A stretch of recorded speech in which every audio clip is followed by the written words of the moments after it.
Hey, everybody. Thanks for checking out the RCWR Show. Show the ultimate fan support and follow the show on Facebook, Twitter, Periscope, and Instagram at the RCWR Show.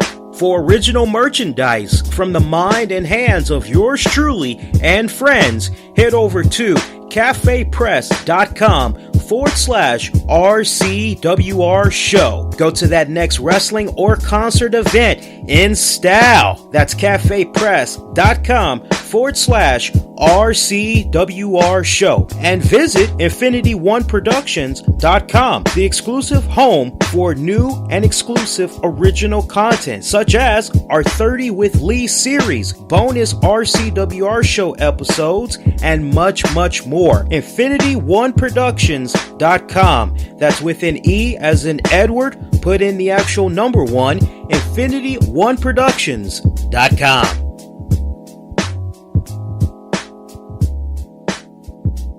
Enjoy all episodes of the RCWR Show on iTunes, Stitcher, TuneIn Radio, Spreaker, and iHeartRadio. Warning, the RCWR Show with Lee Sanders is intended for a mature audience only. The following is an Infinity One Productions presentation, keeping it honest, insightful, and interactive. Covering the latest in wrestling and beyond since 2011. You're listening to the RCWR Show. Now, your host, live from the nation's capital in Washington, D.C., Lee Sanders.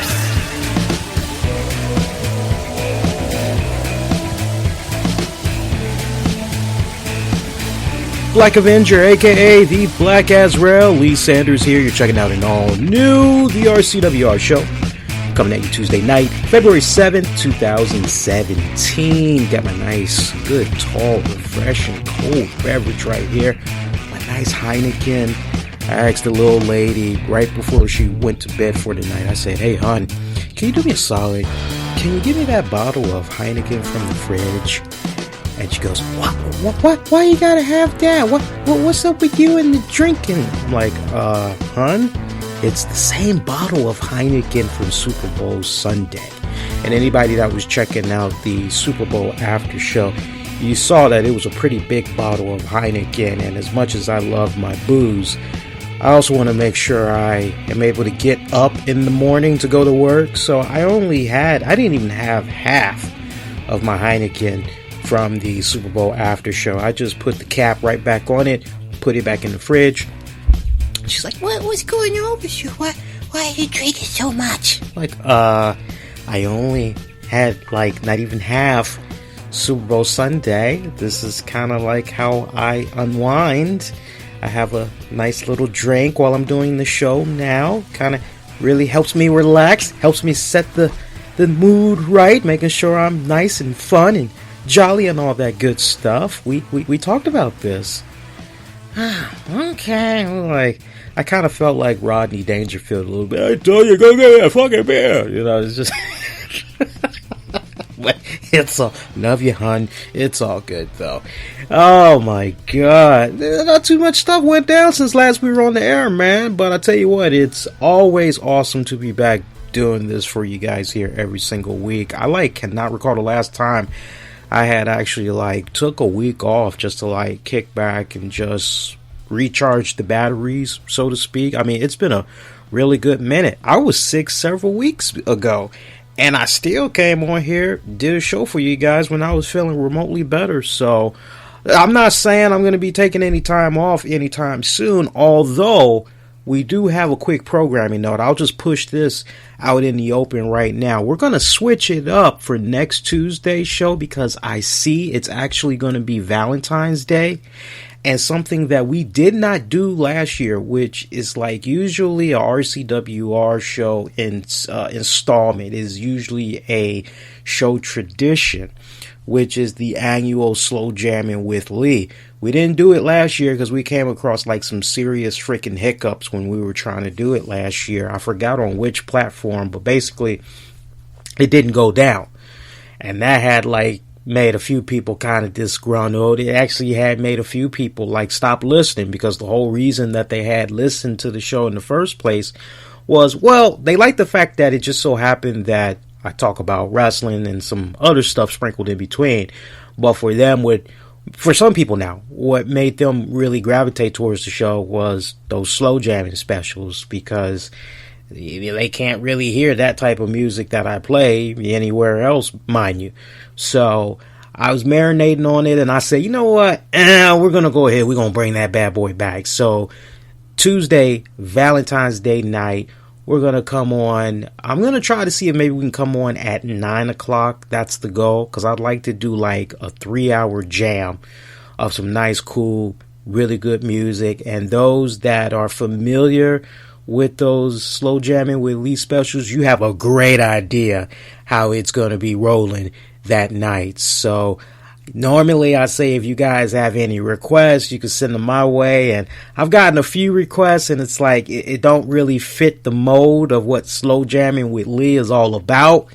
But if you want to try to send something my way and maybe try to dedicate it to your honey, you're more than welcome to do that. I can't guarantee I'll play it, because it's really got to compliment the hell out of the lineup that I'll be playing for next week's show. So those of you that's going to be expecting like the usual talk that you usually get every Tuesday night, it's going to be a dramatic departure. So be prepared for that. I think to kind of compliment you guys a little bit, what I may end up doing is I may do like a Thursday night show.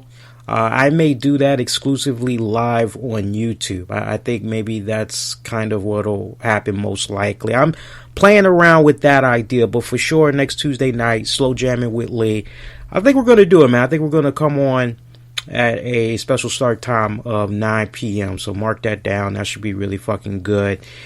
And I tell you what, man, I've got to get in contact with Spreaker's support, because I was going over the analytics for the past couple of episodes, and I'm a little bit concerned about the analytics. And I don't know, shout out to my fellow colleagues out there, man, that's throwing it down, got their own respected shows and all that, and usually upload or go live on Spreaker or whatnot. And if you've been on the Spreaker platform a lot longer than me, maybe you could help me out. But I've been noticing that the past couple of episodes, the turnout, the downloads, the on-demand plays, it's been kind of low. And I'm just kind of wondering what's going on. Is that like usually typical? And I could only trace back my analytics, like they say 12 months, but unfortunately I wasn't able to match up this past month, which was January to January of 2015. It wouldn't allow me to go back that far, sadly. So but I did know for a fact that January 2015, the numbers were pretty low. So I don't know if that's usually the case where, and I'm not trying to justify it or anything, I'm just trying to make sense out of the numbers. But January's numbers were pretty low compared to December, November, and October. And then February is a little bit off to a slow start right now. So I'm really hoping that with WrestleMania right around the corner, everything kind of picks back up a little bit. So I'm going to get in contact with Spreaker, see what the hell is going on with that. Because I just looked at the numbers for last week and I was kind of like, this doesn't make any sense. But as my girl pointed out, she was like, it's literally like just the beginning of February. Don't sweat it right now. Just, wait until you get around mid-February, then you'll have kind of like a better idea. So we'll see what happens with regards to that. But hope your weekend was fun. How about that Super Bowl game, man? For those of you that have missed it, I did a little bit over an hour after show talking about the Super Bowl. I did it on 3 platforms. I did it on the Facebook, I did it on Spreaker, and I did it on YouTube. So take your pick. For those of you that are maybe like, well, Lee, I want to check it out. What would you recommend? Where should I show like the most support? Honestly, if you don't mind, go on ahead and check it out. Check out the podcast version via Spreaker. So scoop it up with Stitcher, Spreaker directly, download it that way. Check it out. iHeartRadio. I already mentioned the iTunes. I already mentioned the Stitcher. Wherever you usually listen to us, you could definitely check it out that way. I would love for you to represent and check out the audio, because That's what it's really all about, man. I'm still trying to find my way through the whole YouTube thing. You guys may have noticed, like, within the past couple of weeks, I've been kind of like slowly but surely posting a little bit of stuff here and there. But, you know, I'm still trying to find my way through that. I'm not fully committed to YouTube just yet like I was several years back. Do I miss being on YouTube? Tremendously. I miss being on YouTube on a regular basis. But at the same time, it's just... I don't like the analytics. I don't like the way the YouTube platform operates over there. The one thing that I never did like over there is the fact that you've got people, it's ugly competition that's over there, but like you have people that will be so jaded, so jealous because it looks as though your video is kind of popular and they have like 5, 6, 7, 8, 10 freaking different accounts, and then what they do with all of those accounts, they basically spam your video with dislikes in hopes that it'll go down in the rankings, that it'll basically discourage people from checking out your content. I think the dislike button is the most dumbest fucking thing that was ever created for a social media platform, quite honestly. That's why if you kind of notice when I do something where you see me in the flesh, that's why normally I will show a lot of love to Facebook, because I know Facebook, it's our audience that is very passionate about what I have to say, really appreciates what I bring to the table every single week, and it is a more tight-knit circle as opposed to the trolls. Now, I'm not saying somebody is actually... I know how YouTube works, and unfortunately, you got a lot of third-party software applications that's out there where you can send X amount of spam bots to a particular YouTube channel, and you can set it up in a way where any new video that person puts out, those spam bots can automatically give it likes, can automatically give it dislikes. YouTube, they swear all up and down that the dislikes, the likes ratio has no impact on how well a video does on YouTube. I beg to differ. I have long suspected that the like-dislike ratio does play a factor. It does. Now, some people may say, nah, Lee, I ain't like that. I don't care about the dislikes. I just want to check out the video and see the content and just judge from there. Like, if I don't like it, maybe I'll leave a constructive comment. If it's just brutally bad, I'm not going to even leave a hateful message. I'm just going to close it out and move on to something else. If you operate that way, fucking kudos to you. I wish more people could operate like that. But for me personally, it's just, I just got tired of that shit with the whole analytics, trying to understand it, the spam bots, the silly ass discriminating messages that I would get on a regular and weekly basis. I can't tell you how it is to just kick back, not see any of that shit, and then not feel so tied down afterwards. Because I tell you, when I first started doing the YouTube stuff, oh my god, think about it, CM Punk was still with the company. We had so much shit to talk about back then, but man, once he rolled out, the quality of Monday Night Raw, it just went on this downward spiral. And I give a big shout out to those that's been able to continue to hold it down, and they're doing their thing on YouTube still, man. But for me, at this point, I like just doing the spontaneous shit from here and there, man. But yeah, we did that Super Bowl after show. That was a real fucking blast. I enjoyed doing that. As always, we do the Super Bowl after show every fucking year. I didn't realize until after I got off the air, when I got up, went to work the next day, that there was a couple of ads that I missed, probably somewhere between 3 to 5 tops, and I was like, oh damn.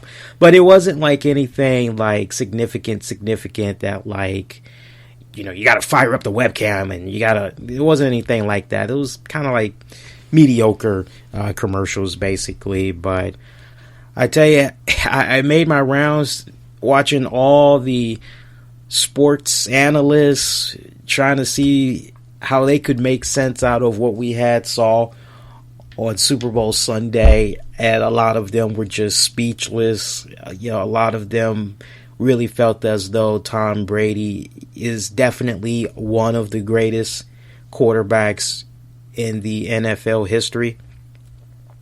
Some feeling as though he is among the elite, but he is not the greatest of all time. He's not the one. But that's just a matter of opinion, quite honestly. And as I always like to say, opinions are like assholes. Everybody has it, right? Everybody has them. So, and I say that respectfully in a joking matter, but when it's all said and done, that was a fantastic fucking game, man. Oh my God. And to hear that some jabroni fucking stole Tom Brady's jersey. I mean, shit. I really really do. That to me just sounds like it was some type of an inside job. And some people were like, oh, well, if they try to sell it, they're going to get red-handed and they're instantly going to go to jail. Not necessarily so, because if you know the right people under the black market, as it's called, you can definitely pull some strings and make the shit happen without getting caught. So I really believe that it was an inside job. And let me take it a step further. I never did understand why the media and security, I never did understand why all of those things happen in such a way where they all are given such intimate access after a game is over. I say, look, if you're not part of the team, if you're not part of team personnel, you ain't got no business being in there. You're going to have to wait till they take their showers, all that good shit, and then let them come out. You can get your interviews in that way.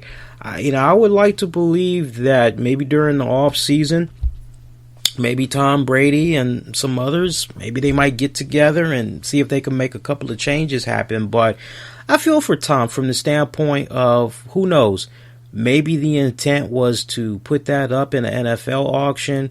Money that would have been made off of it would have gone to St. Jude's, right? Or maybe he would have given it to his mom, who has been terminally ill for the past 18 months. And I can't tell you, like, how many of my coworkers who are also big Patriot fans, they didn't even know what was going on with Tom Brady's mom. So they were telling me in confidence that, not only confidence, but in confidentiality, that, they had got really, really emotional and pretty teary-eyed. Some downright cried when Tom Brady embraced his mom. And one of my coworkers, they had lost 2 family members to cancer, and she knows the signs. And she was telling me, she said, yeah, she looks as though she's been going through some serious chemotherapy. And she was talking about all the signs that were there. And I was like, you really think so? You really think it's been? She's like, yeah, I know so. She's like, trust me from experience. I've had 2 family members, I watched them pretty much die right before my very eyes. She was like, yeah, that's what's been going on with her. So it's just sad that we got selfish motherfuckers that's out there that want to operate that way. It is what it is. What's wrong will eventually be set right. But regardless, doesn't take away from the fact that the memories will live forever. We are in a day and age right now where everything that is being done amongst the public is recorded, and it's shared all throughout social media. It is the memories. This was a moment that will live on long after Tom Brady, Tom Brady's kids, Tom Brady's kids will no longer be on this plane. That's the honest truth. That's going to be a historical moment that's going to be talked about for many decades to come, until maybe somebody comes along and they're able to shatter that and surpass that. I don't think it's going to happen in our respected lifetime. I tell you what, I mean, it's taken this long, right? It's taken this long. I don't think it's going to be happening again, at least not in our lifetime, folks. But it is the way it is, man. Let's do this. I want to go ahead and I want to kick off the show with some voicemail questions. Listener questions is more how I should put it. I don't know if you guys saw the post on Twitter. Some of y'all might have been jammed up with work or whatnot. On top of Twitter, I also have shared it on Facebook. But now's the time. If you guys have any questions you'd like for me to tackle during these first couple of minutes of the show before we go into some other topics, you can post your question in the live chat via Spreaker right now. Just do me a solid. Make sure you put in parentheses your question. Or actually, let me back up a second.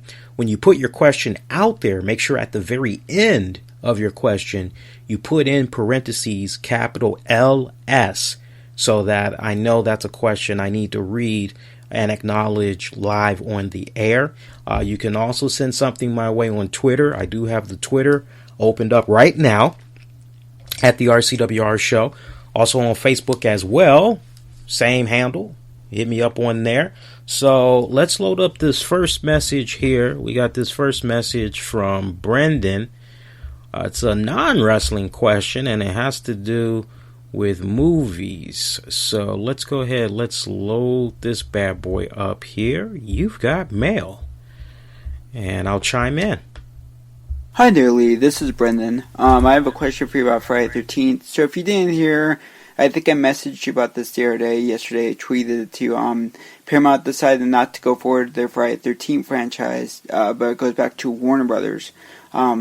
Did you think that this could be a big movie of the year? Because I was definitely looking forward to it and stuff. It's sad to see that it probably won't happen. It definitely won't happen now, and I think Warner Brothers will get the movie back and just do a really good job with it. I liked what they did with Freddy vs. Jason X, though I think I'm the minority in that one. But yeah, I just wanted to get your feelings on that. Do you think Paramount dropped the ball, or was this always the plan? They just wanted an easy out since Rings tanked this weekend at the box office. I was thinking maybe it's just they wanted an easy out, but it kind of sucks to be them now because they lost all that money and didn't do anything with it. So, yeah, I hear you on that one. Yeah, just to recap for you guys, if you don't know about the Rings movie, and I ain't talking about onion rings, I ain't talking about no Beyonce ring, put a finger on it. I ain't talking about that. I'm talking about Rings. Rings is this movie that is like, it somehow ties back. It somehow ties back to the Ring franchise. You had the 2002 The Ring, and then you had The Ring 2 that was in 2005. So you got this new one that was directed by F. Javier Gutierrez, and it was written by David Luca with a couple other people. It stars a great cast. One of the names that jump out to me the most, because I have been a big fan of his since Full Metal Jacket. Of course, Law and Order, Criminal Intent. Daredevil, of course, I'm talking about Vincent D'Onofrio.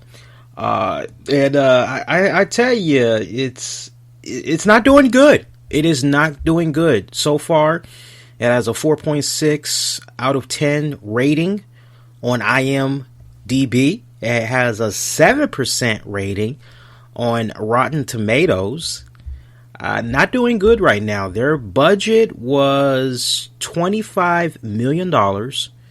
So far, their box office total take-in since the film came out last weekend, it's only taken in $30.2 million. So basically, when it's all said and done, after you pay advertisers, all that other jazz, they're probably looking at like maybe a $3 million profit. I was about to say $3 profit. Yeah, right. No, they're probably looking at about roughly anywhere between $2 to a $3 million profit. So this actually is not good. It's very bad. And, to hear about this, first off, I'm more excited about the Friday the 13th video game that's going to be coming out. that thing looks fucking fantastic. I'm actually looking more forward to that.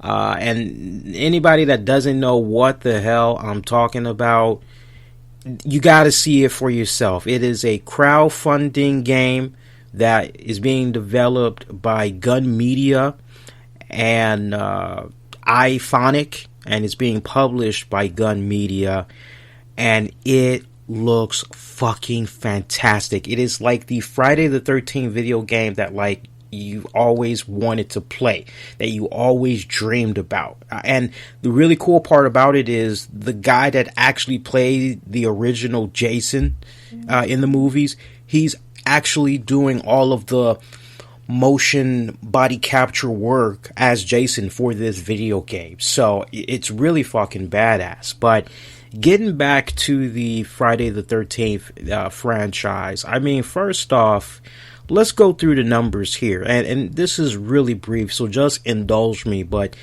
I want to share with you guys the numbers for the Friday the 13th franchise, because I think it tells a very interesting tale, which is there is an audience.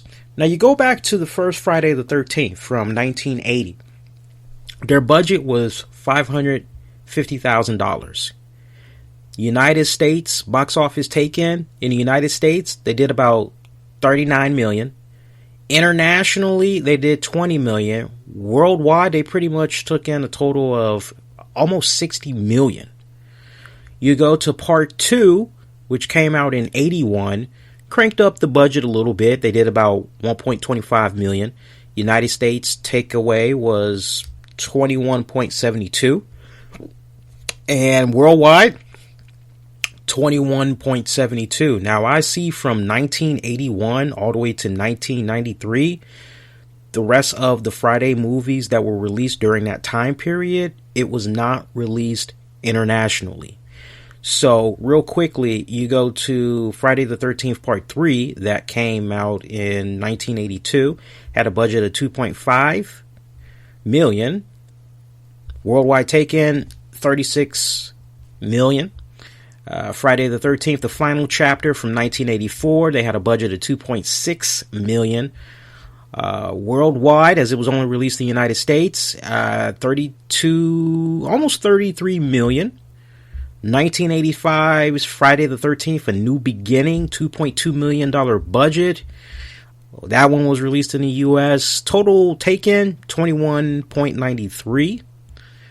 Friday the 13th, Part 6, Jason Lives. That was in 1986. $3 million budget. Grand total take-in, as again, released in the U.S., $19 million. Friday the 13th, Part 7, The New Blood, 1988. $2.8 million budget. United States, pretty much that was it. Their total take-in, almost $20 million. Friday the 13th, Part 8, Jason Takes Manhattan. That's from 1989. Budget of $5 million. Overall payday for him, $14 million. A little bit of change.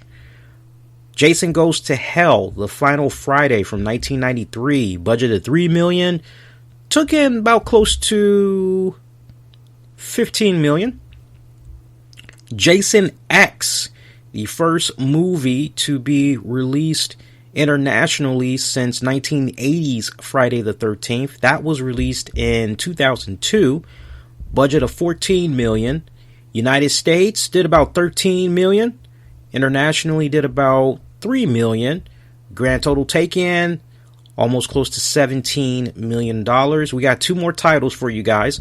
Freddy vs. Jason. Everybody remembers that one. That came out in 2003. Budget of $25 million. United States takeaway, $82 million. Internationally, it did almost $33 million. Overall takeaway, $114 million. And the 2009 reboot, budget of $19 million. United States, it did about $65 million. Internationally, it did about $26 million. Overall takeaway, $91 million. So, when it's all said and done, I mean, they did relatively well for themselves, especially when you look at the grand total of the budget in general. I mean, for all of these movies, their budget grand total is $80.9 million. And then when you look at their overall money takeaway, it's $464 million. So that is a pretty good franchise. They do have a cult following, no doubt about that. So as far as this franchise, basically where it is right now with the reboot, it was scheduled to begin pre-production. They were supposed to begin filming, but sadly, they pulled the plug, and there's just a lot of speculation right now as far as, like, you know, why was the plug pulled on this? Like, what the hell is going on? And nobody really knows the definitive answer for this right now. What we do know, though, is the script, it was done. It's pretty much in the bank after the script had already been worked on a couple of years back. I forgot the name of the original director that was originally attached to this, but he had said that they were going to kind of go back to the drawing table a little bit with the script, and that the new movie was probably going to focus on a much younger Jason, basically leading up to him donning the mask and everything. He was definitely going to focus on his mother as well. So you're kind of like, oh, okay, this sounds a little bit promising. Oh, okay, well, let's see where this goes.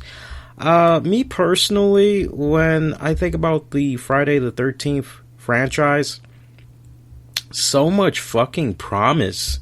But over the years, and I really think the 90s hurt Friday the 13th. I honestly believe that. I think the 90s hurt it because it was just a situation where it was starting to get slapstick stupid.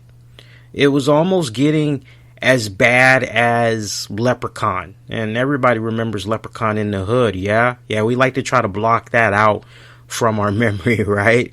But yeah, I mean, when you just trace back what was going on with this respected franchise initially, a lot of hands were on this. I mean, started off basically with Warner Brothers, it looks like, or New Line Cinema. I mean, it's really hard to trace back like who had it first, but one of the last hands to have it was Warner Brothers.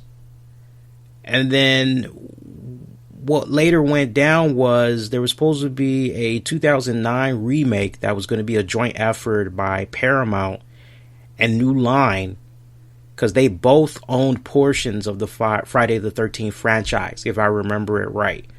But during that time period, the economy was pretty down, and both studios, they were like pretty much limiting how many films they produced together each year.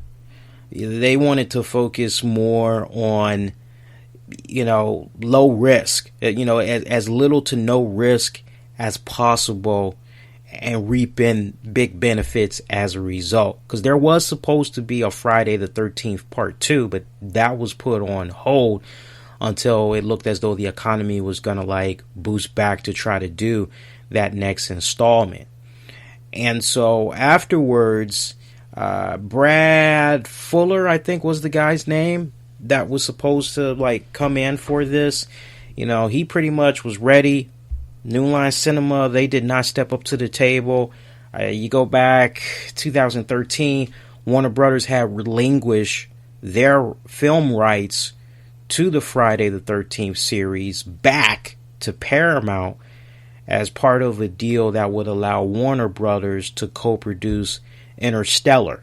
That is a Christopher Nolan movie. If you don't know anything about that, you need to go check that out. That was a fucking awesome movie, let me tell you.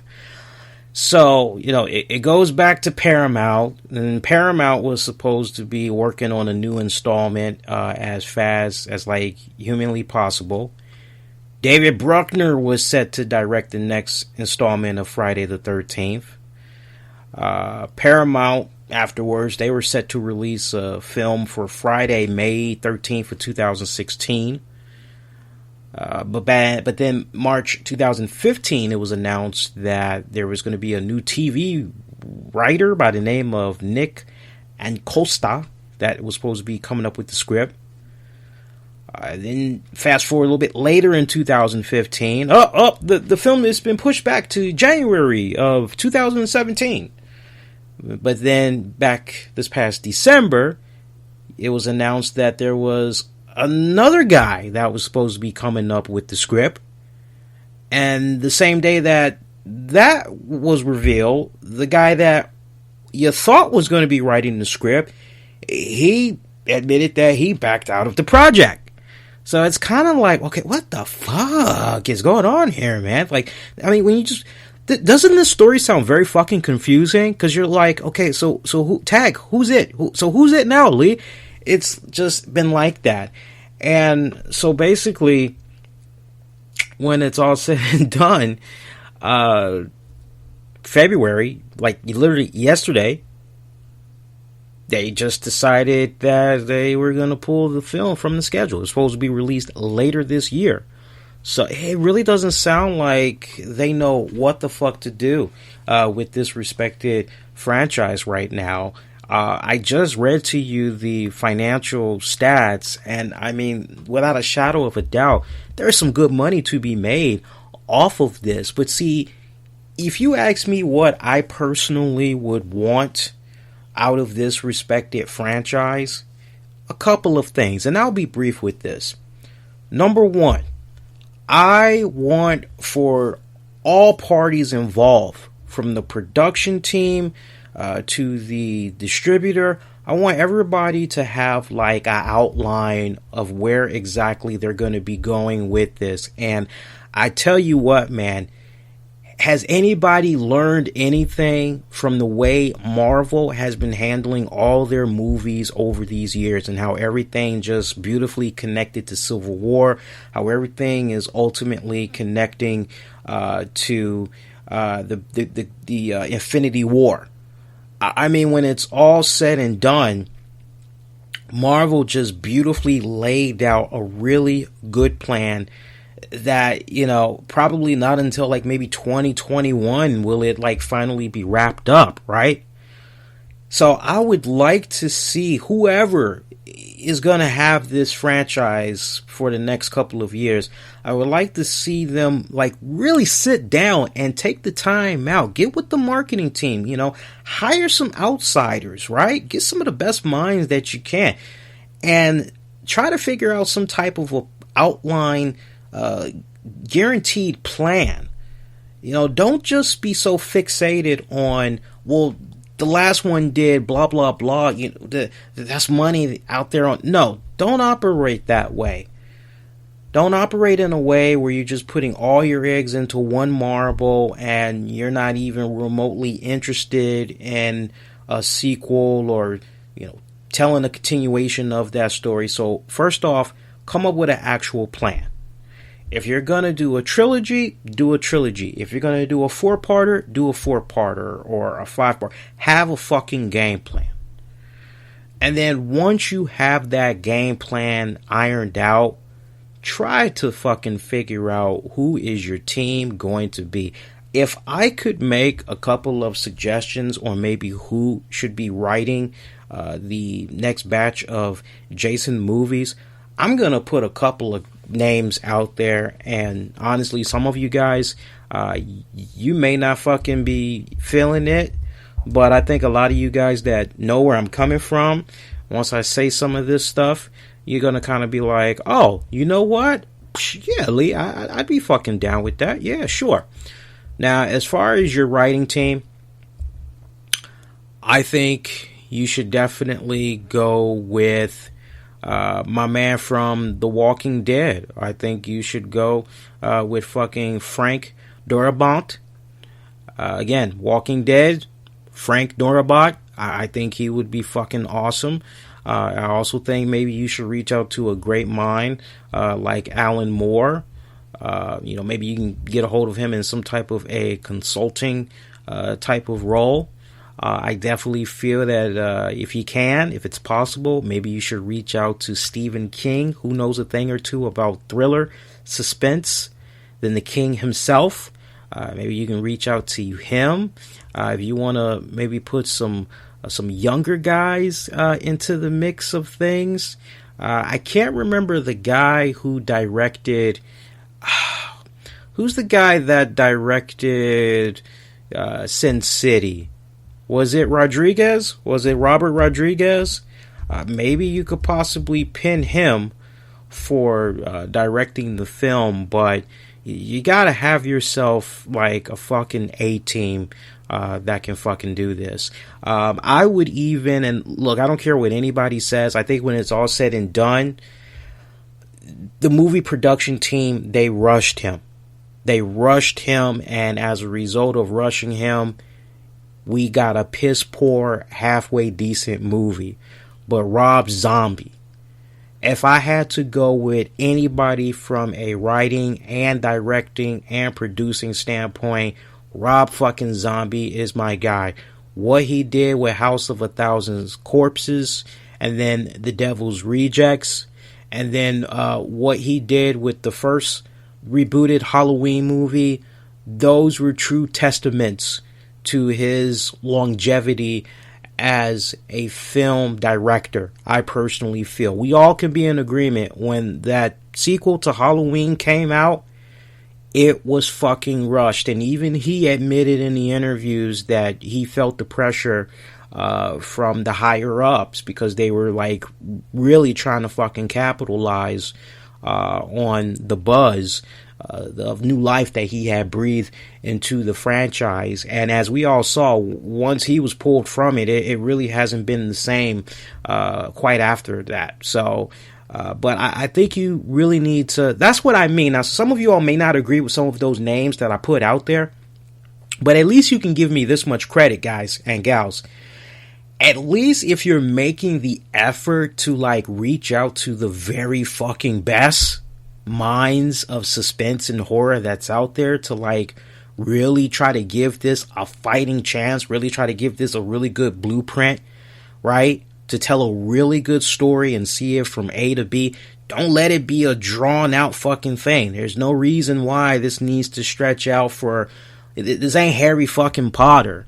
Some people may feel it is. You know, some people may feel as though it's like Star Wars or it's like the Terminator franchise. But if you don't have the substance of a really great story there, then you're pretty fucking limited when it's all said and done. So hopefully they can really take that step back and they can put all of those pieces in play, because that, when it's all said and done, is going to be the key to a successful Friday the 13th franchise, quite honestly. See if you guys got any other questions. Post it in the chat, man. Again, make sure you put at the very end of your question, put in parentheses capital LS, so I know that's a question you want for me to tackle. And you can also get my attention on Twitter. I do have the Twitter portal open right now, so you can get at me at the RCWR Show. I see Brendan is saying they were setting up for VJ with Derek Mears from Friday Reboot and Jackie Early Haley from Nightmare Reboot, but Nightmare tanked. Yeah, I bet. Let's see what else we got here. Oh god, that beer's already fucking getting to me, man. Let's see. Shout out to Matthew. Matthew's kind of having a shitty day so far. Hopefully it gets better, Matt. Let's see what else we got here. Damn, that has been picking up some fucking steam, man. So I put this challenge out, and we'll see what happens, because I want to clarify. I want to make sure I clarify on this. So we got another fucking vignette of Emelina, and it's the usual video package. Watching Monday Night Raw, and you see the Emelina package once again, and you're like, yeah, whatever. And they're saying once again, oh, gonna debut next week. And I put a tweet out there, and I basically said, the day you debut is the day I'll shave off my trademark goatee. I just don't feel, now I should clarify. What I really was saying was, if you show up next week, I'll shave. Because I just am not buying it. I do not think she's going to show up. And I tell you what, if she does show up, I was already talking to Tammy about it. Because when it's all said and done, she has control of my face. So she has the Mike Pence final vote, if you will. I told her what was up, and she's like, well, what if you lose? I said, well, I guess maybe we're going to have to do a live stream edition of the show. It'll be business as usual, but we'll have to dedicate a portion of the show where folks will be able to see me get shaved live on the air. And she goes, well, that would be interesting. I said, yeah, it would. And you'll be shaving me, of course. And she's like, oh, lovely. So, but she's got that Mike Pence vote.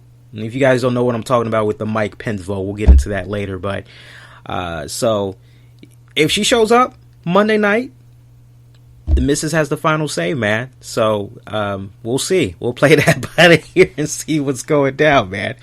But I did see Monday Night Raw from this past week. I gotta say, it was a little bit of a snoozer episode, so to speak. Want to thank the many of you that did take the time out to cast your votes. By the way, speaking of casting your vote, voting for our 2016 RCWR Show Awards is still underway. I've got to change the date. You guys got to forgive me because we now have extended it to February 20th. So please do not let the February 6th date fool you. I just have not had the time to get in front of the computer and change the date. But you can still vote right now. And it's awesome how we're doing this because you get to vote from talents from WWE, TNA, ROH, New Japan, Lucha Underground.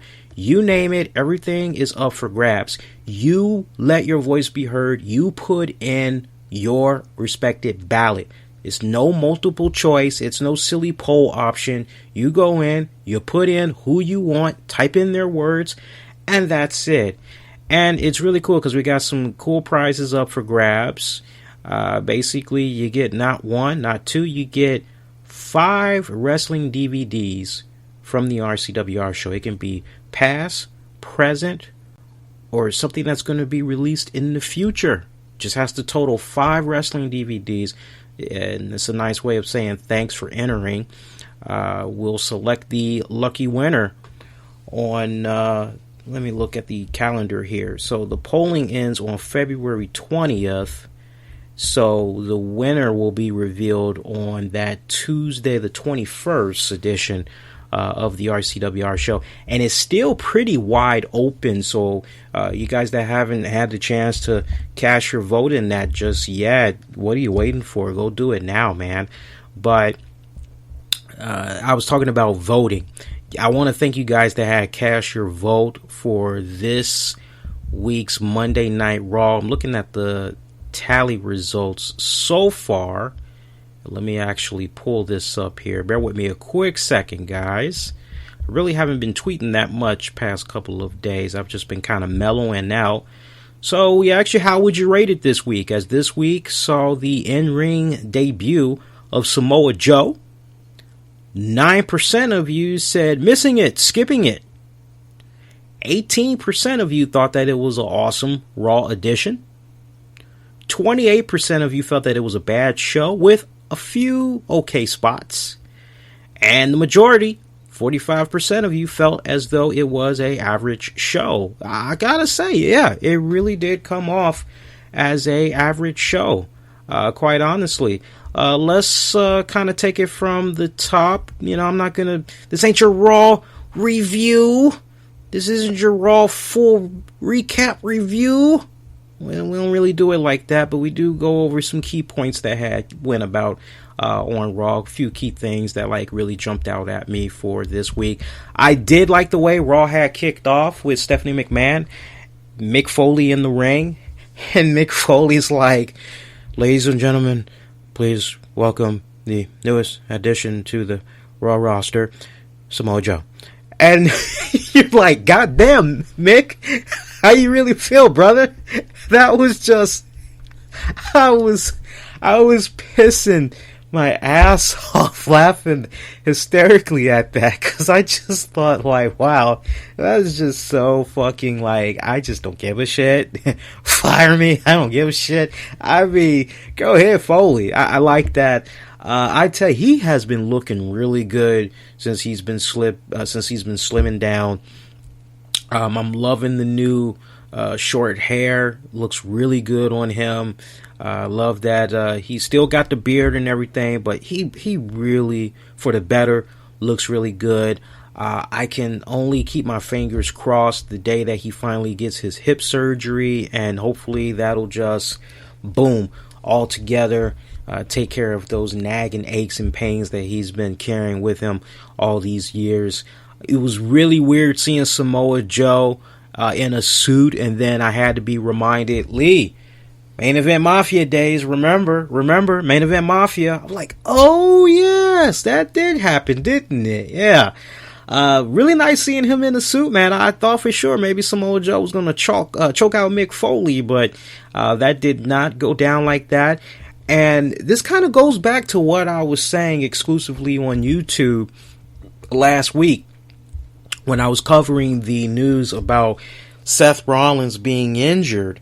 And now it's looking as though Seth Rollins is probably going to be out for about 8 weeks. It's being said that he has a, what is it, guys? An ACL tear or something to that extent. It's just a slight tear.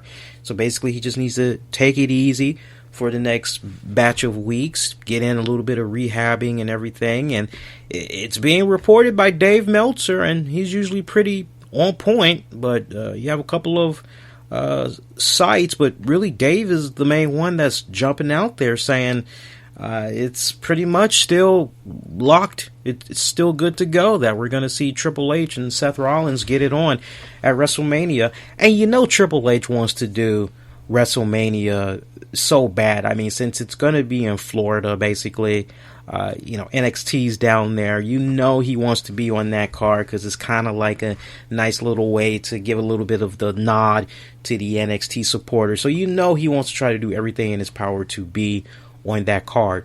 But remember what I had said when I was covering the news about Seth Rollins' injury, and remember how I gave you all a couple of ideas on what direction they could possibly be going in.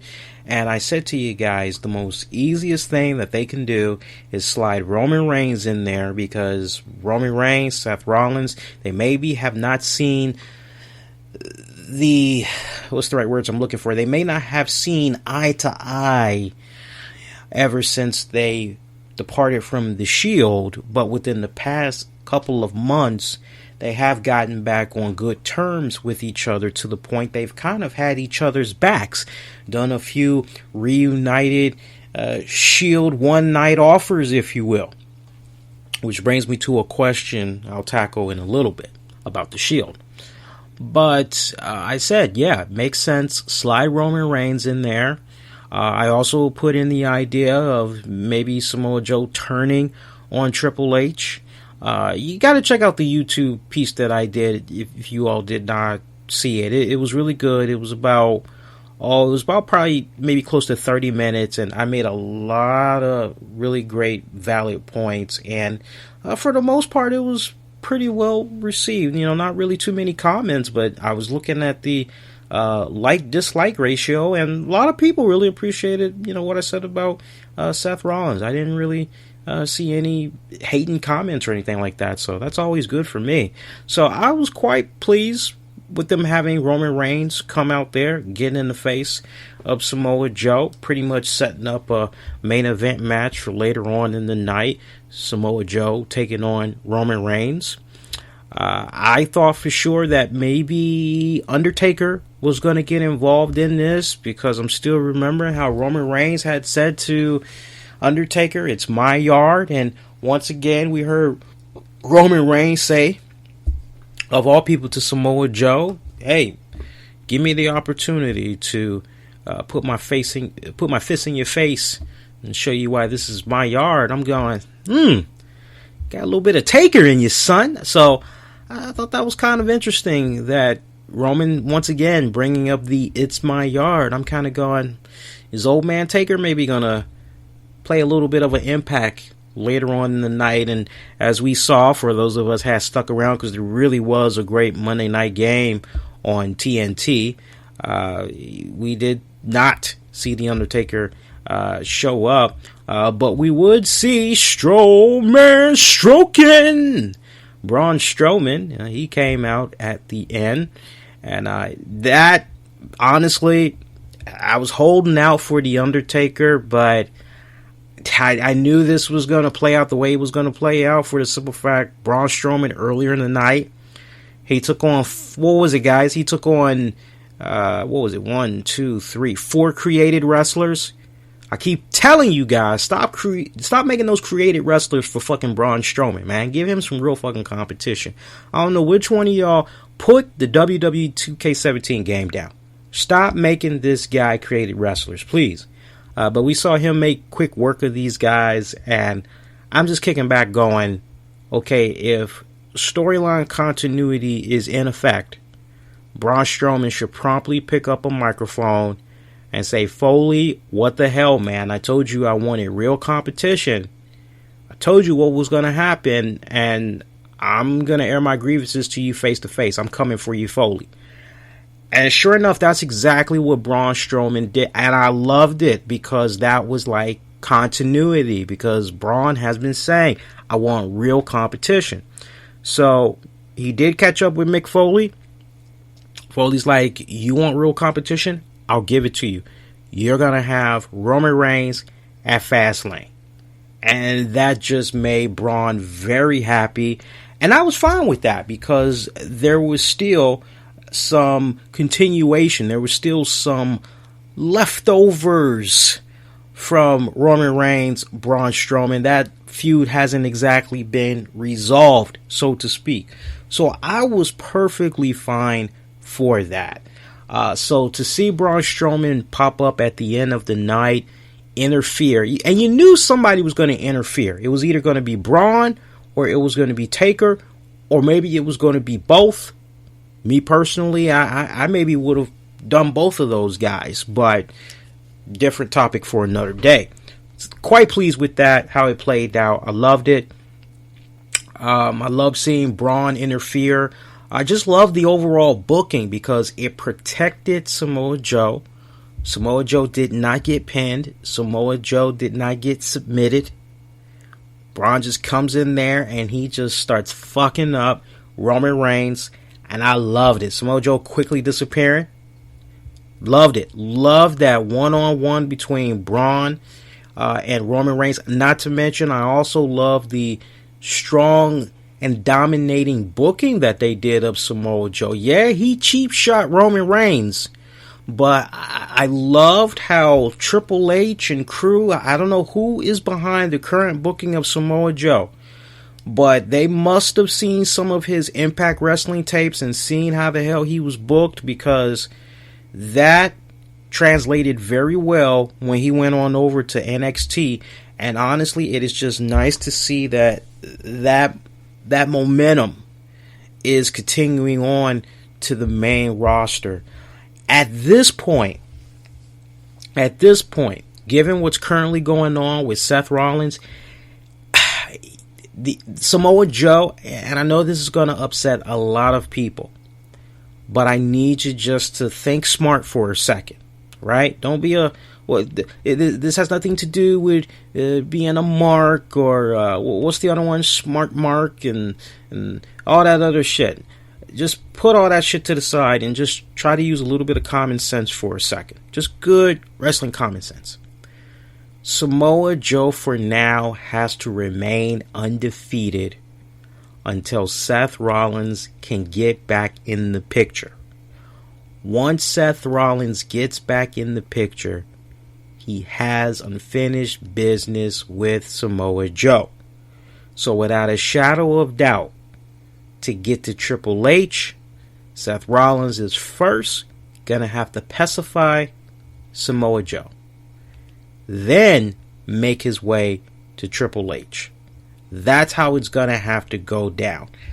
And honestly, what's quite sad about all that is, given what you currently have right now, Samoa Joe and Seth Rollins, if you did it right, it could actually be your first Raw pay-per-view after WrestleMania, if you do it right. Because that could just be something that continues to elude Seth Rollins, but just keeping up with the storyline continuity, the fact that Samoa Joe technically shelved him for a couple of weeks, Seth Rollins has to get some type of retribution before going after Triple H at full throttle. So, sadly, and I know a lot of folks don't like hearing this, but if I'm the WWE writing team, Samoa Joe has to remain undefeated until Seth Rollins is physically able to go and he can compete. And then you gotta squash that. Somehow you gotta squash it. It doesn't have to be a clean 1, 2, 3 finish. You can do it in a way where Samoa Joe is, still kind of strong, but I don't know if maybe Joe gets a little bit of help from Roman. I'm sorry, if Seth Rollins gets a little bit of help from Roman, or I don't know how you do it, but somehow you got to do it in a way where it's not like, shit, well, where does Samoa Joe go from here? At the same time, Seth Rollins was told, dude, your knee is never going to be at 100%. You're going to continue to have problems for the rest of your life with that knee. That knee is always going to be weak. If I'm the WWE trainers, I'm going, Seth, look, you got to think about longevity rather than having these great little spot moments in your matches. The diving through the ropes. What else does he do? Time to time, he does a little bit of a high risk maneuver from the top turnbuckle, but he really needs to stay more ground oriented. That pedigree, something's got to happen to that pedigree, man. Look, that pedigree, he can keep it long enough until after WrestleMania. After he uses it on Triple H, then he needs to go to something entirely fucking different. But his in-ring style is going to have to change drastically in a way where, he can last longer. Because that knee is never going to be the same. And anybody knows about those types of surgeries that Seth had, even what Triple H had, know exactly what I'm talking about. So, but that was, that was really good what we had got from Raw. We got bored to death with sleep with some of the cruiserweight matches that we had. So, although I did love seeing New Japan Pro Wrestling's Akira Tozawa, I was a big fan of him during the CWC tournament, and it was nice to see him make his Raw debut. He had a pretty good match against Drew Gulak. I love the Jericho Kevin Owens segment, as next week Raw is going to be emulating from Las Vegas, and they're going to be doing a friendship festival of friends or some shit like that they're going to be doing. Kevin Owens and Chris Jericho. You're like, okay.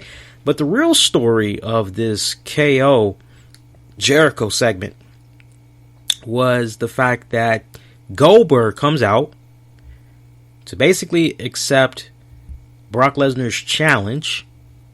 But then we see Kevin Owens and Chris Jericho tag teaming on Goldberg. And Jericho proceeds to put him on the list. That was a nice little spot. Goldberg putting himself on the list for Jericho. I love the dig that Jericho did of Tom Brady as far as greatest of all time. Basically saying to Tom Brady, you know what happens when you steal my nickname? You end up on the list, Tom Brady. I like that. That was a nice fucking spot. But then things get a little bit, oh no. Kevin Owens asked if Goldberg knows why he's been the longest reigning Universal Champion. Goldberg says it's because Owens has never faced him before, which then prompts Goldberg to challenge Owens to a title match at Fastlane. Jericho intervenes and pretty much says, you want a match at Fastlane? You got it. Goldberg versus Owens for the title. So it looks as though we are going to be saying rest in peace, Kevin Owens title run come Fastlane. God. Was I happy to see Bill Goldberg come back? Yes. Lord knows, yes. Very happy to see him come back. When I heard that Goldberg decided that he was going to stick around a little bit longer, hey, this is great. All right.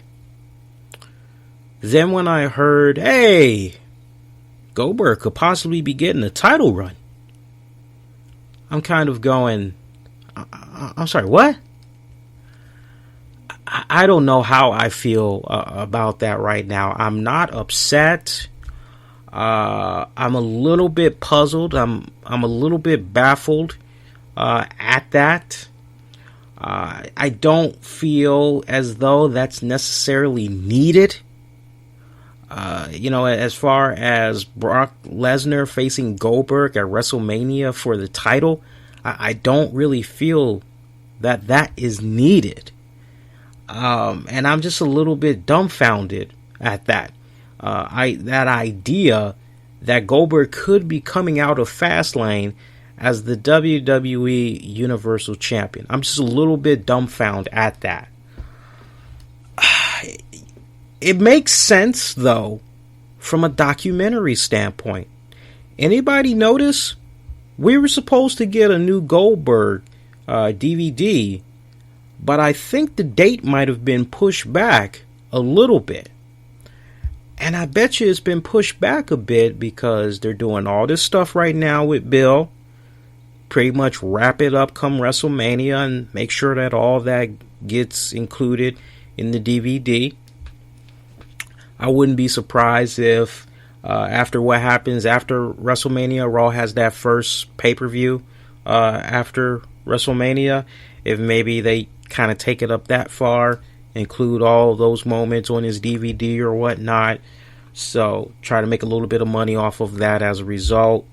If that's their marketing strategy, kudos to them.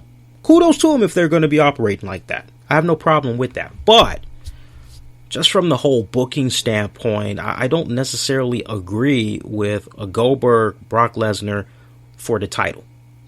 I'm just not. I'm not really feeling that. So I'd hate to offer predictions right now. I really, really do. That's the last thing I want to do because it's still pretty early, and we got a couple of more weeks until Raw does its respected joint with Fastlane. But if you just ask me for my 2 cents from a distance right now, I'm not liking what I'm smelling. It just does not smell good. What's the solution, some of you guys may ask, since I go on and on about this? If I'm booking this match, first off, booking stupidity 101. Let me see if I got this straight. So Brock Lesnar, he's not there on Raw, wink wink, and Goldberg, hey, Lesnar, I accept your challenge. And then while he's at it, he says, hey, Kevin Owens, you know why you've been holding on to that title for so long? That's because a guy like me ain't coming and take it away from you. So you're like, oh shit. So you get that, and you're like, okay. But then you hear, after Raw has concluded for the night, Bill Goldberg was in the house. Bill Goldberg showed up in a dark segment after Raw went off the air with Paul Heyman. And basically, he was putting out there an open challenge.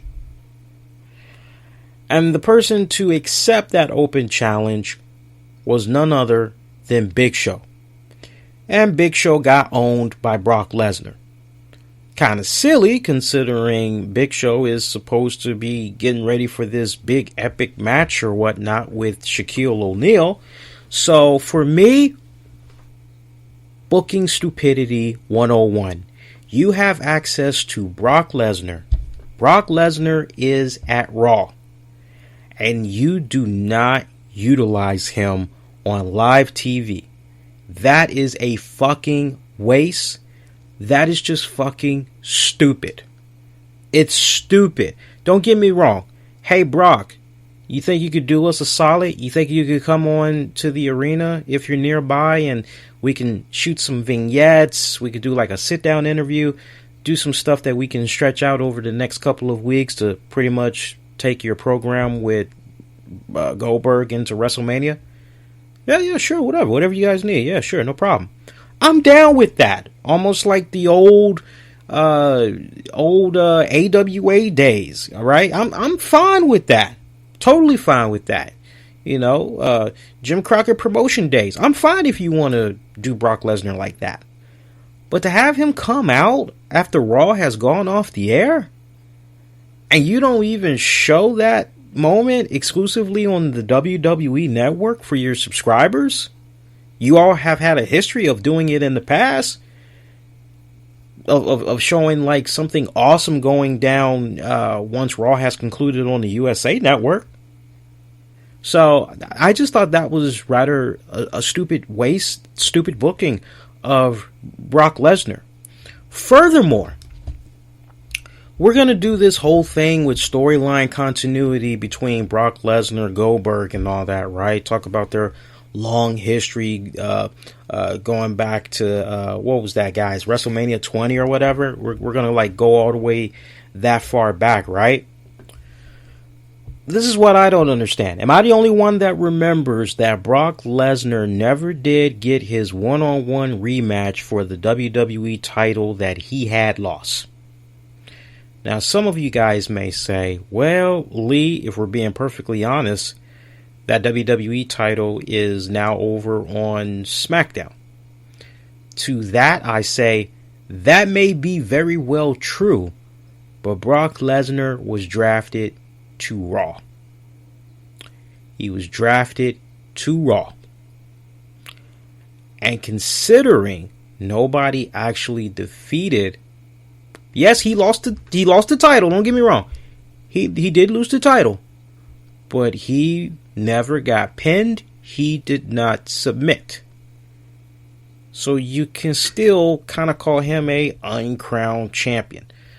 The point that I'm making is, why didn't Brock Lesnar come out during this Goldberg Jericho segment? Because the minute that I saw Goldberg put that shit out there to Owens, I thought for sure we were going to get like something that was going to go down where Paul Heyman was going to come out and like, my client Brock Lesnar, you know, is appalled that you would even try to put yourself in a, you know, when in actuality, I thought Paul Heyman was going to like maybe come out and go there.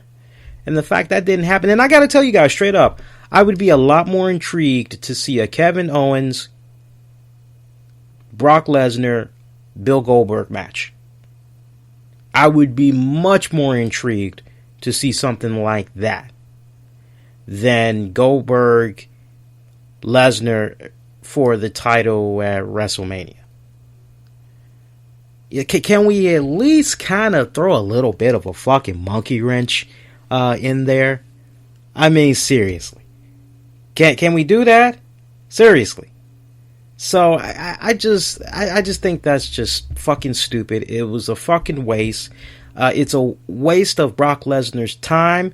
I mean, WWE, you're paying him all this fucking money, and that's how you're using the man? What kind of bullshit is that? Sorry, guys. I just had to vent on that because I just thought like that doesn't make any fucking sense. So rest in peace, Kevin Owens' title run, because God, look, I'm holding out.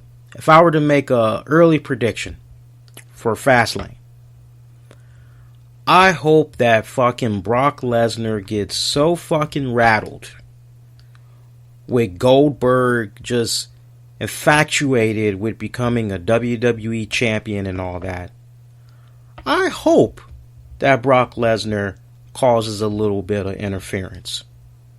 I hope maybe at some point while the referee's distracted, I hope that fucking Brock Lesnar comes in there and he F5s the shit out of fucking Goldberg to basically help set up Kevin Owens retaining his title.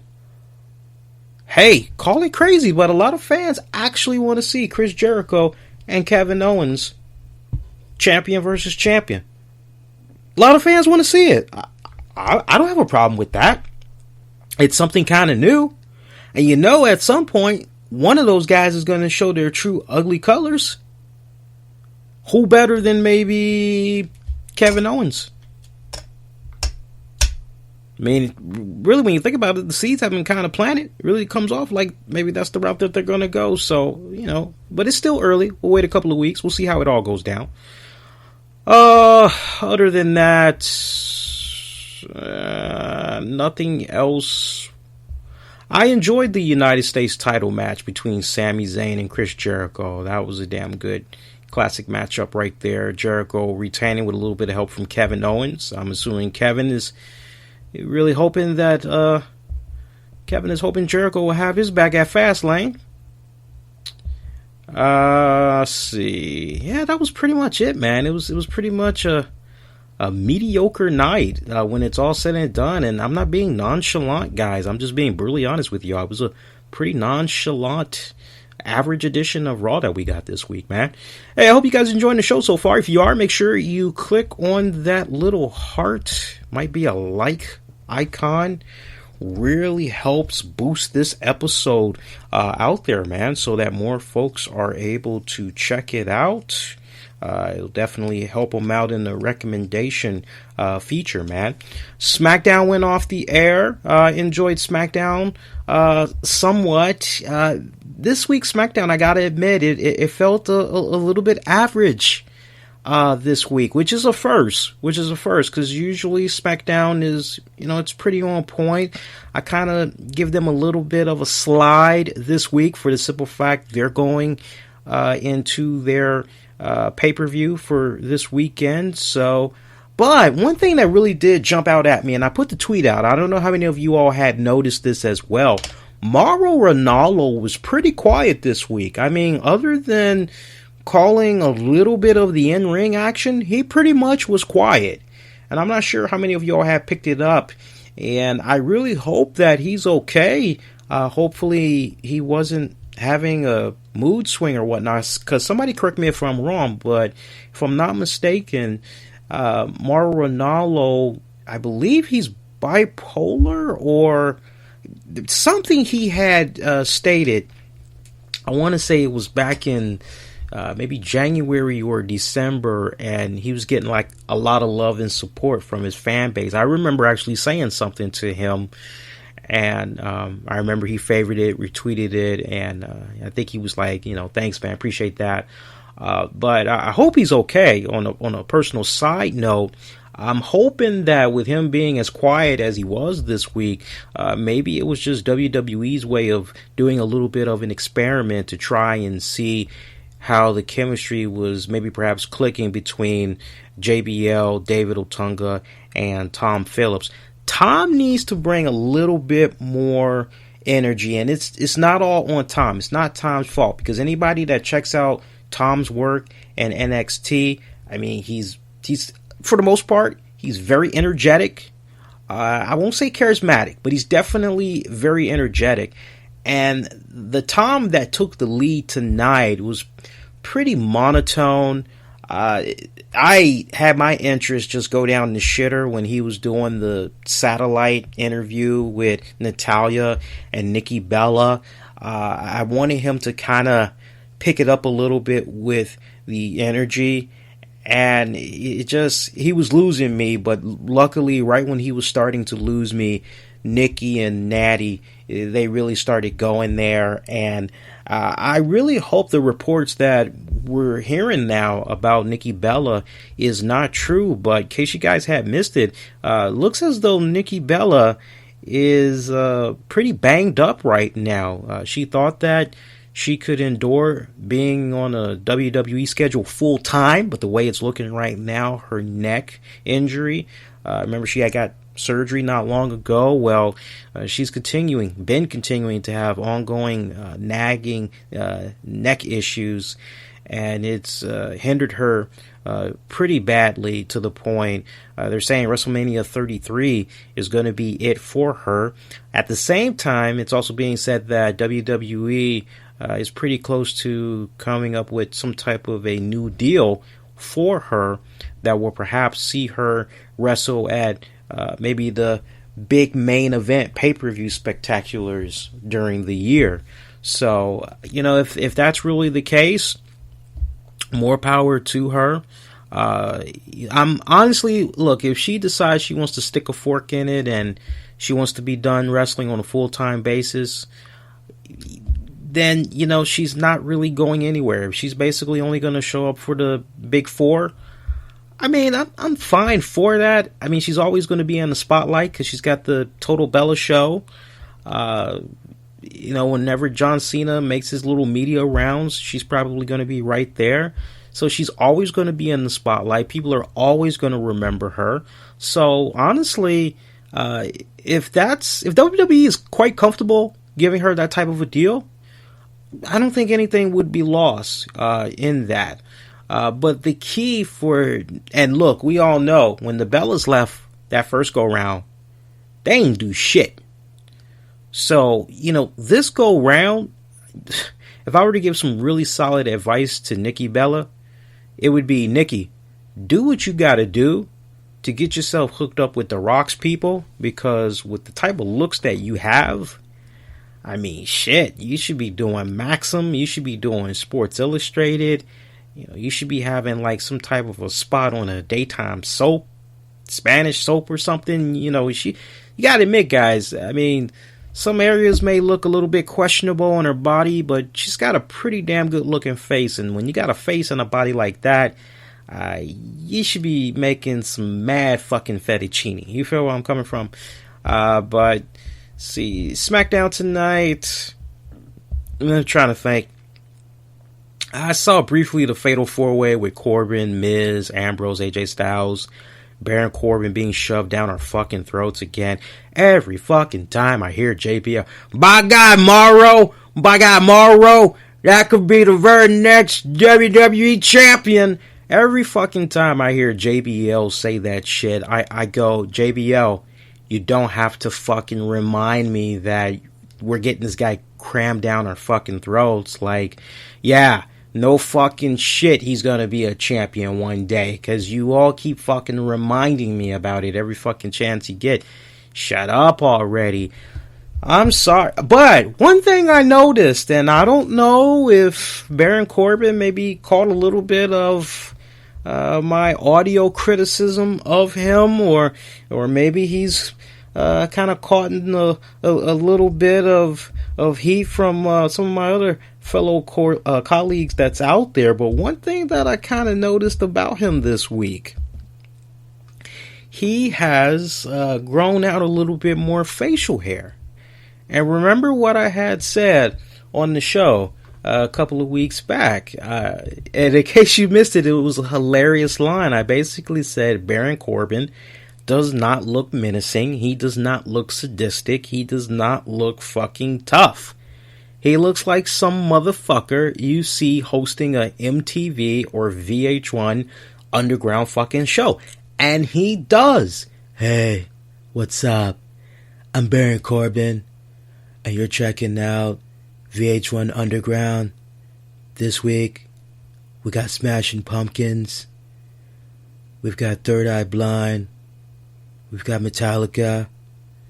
We also got some Anthrax and some Megadeth. So, kick on back. Get ready to throw up the horns.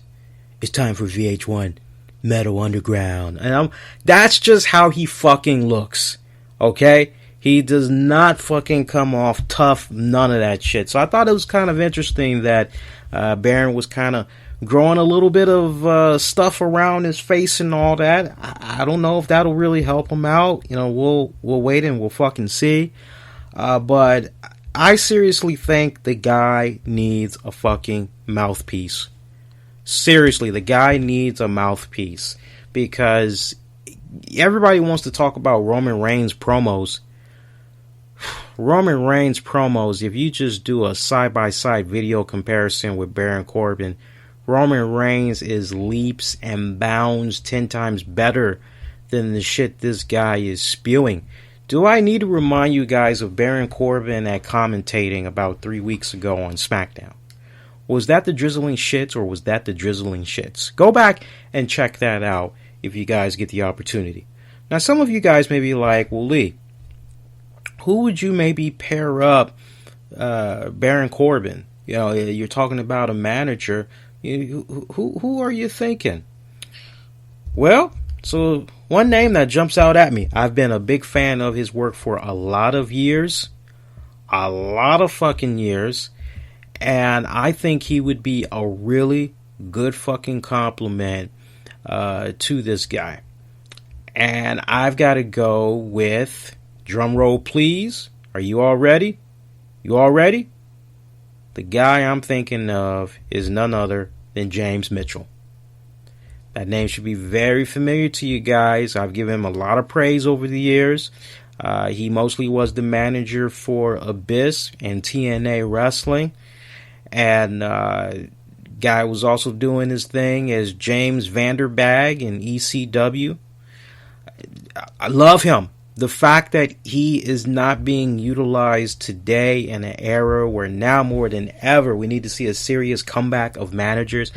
I think James Mitchell at the side of Baron Corbin would do that young man some serious fucking wonders. Get him. Get him as a mouthpiece for fucking Baron Corbin, and you know what? I could buy more into a Baron Corbin singles run as a champion. I could legitimately buy into it. Seriously. Until then, what I'm seeing right now,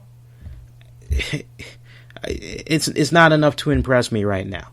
That guy is still the VH1 Metal Underground host until further notice. That's the title I'm giving him, and I'm sticking to that shit. So, forgive me, guys. We got a double contract signing on SmackDown. That was okay. Nothing really spectacular about that. Dolph Ziggler still beating the shit out of people with steel chairs when he loses. Daniel Bryan actually caught up with him.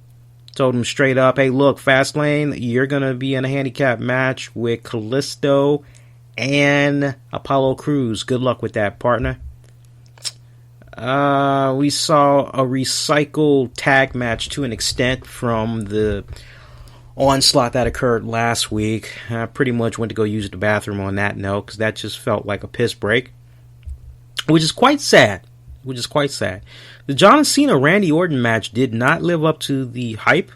First time ever on SmackDown! Maybe it's because WWE had saw that Botchamania video that resurfaced chronicling every single time that John Cena and Randy Orton have locked it up on WWE programming and pay-per-views. It did not live up to the expectations, and I'm not just saying it just to be steamrolling through it. It honestly did not live up to the expectations. I mean, after the entrances, minus the commercials, those guys probably wrestled about maybe 15, close to 20 minutes. Saw a little bit of interference from Bray Wyatt. Once the referee inadvertently got taken out, Bray Wyatt had attacked John Cena, but then Luke Harper comes in there. Wyatt did manage to get the Sister Abigail on Cena, but then Luke Harper comes in, does a nice good stare down with Bray as the fans are chanting for that big time. I love that. I mean, Harper's kind of turning the corner here, man. I'm loving it. Harper finally then leveled Bray with that trademark discus clothesline of his. Harper kicks Wyatt out of the ring. And he managed to also block a RKO from out of nowhere by Orton, as Cena had came right back in there, connected with the AA on Orton just as Harper was leaving. Picked up the 1-2-3. Great moment right there. Nice, good, strong ending right there. I like the fans that's now really coming around to Harper. He's really starting to shine. I think him going to SmackDown was really the best thing to happen for him, as opposed to going over to Raw, because I do believe in my heart of hearts he would have gotten lost in the shuffle, quite sadly. But other than that, pretty mediocre edition of SmackDown that we had got for this week. Again, kind of understandable because they're going into their Fastlane pay-per-view that's going to be coming up. Speaking of Fastlane, let's go ahead. Let's talk about Fastlane, man. I normally would save preview and predictions for like Facebook and all that, but I'm just looking at this card right now, and I don't see anything that like really jumps out at me to the point like, oh man, you know, like I'm not. I keep saying Fastlane, Elimination Chamber. God damn, you guys let me go all this time talking like that. Elimination Chamber is this fucking Sunday. God, you can't edit that shit. You know how many times I kept going with one or the other pay-per-view? So SmackDown is doing their pay-per-view this Sunday. Elimination Chamber is going to be coming to us from Phoenix, Arizona. Let's go over the card real quick here. I don't even need to go like 20 minutes on this, quite honestly. So, we got Randy Orton taking on Luke Harper, singles match. Give me a second here, guys. I gotta take a sip of some liquid courage here. That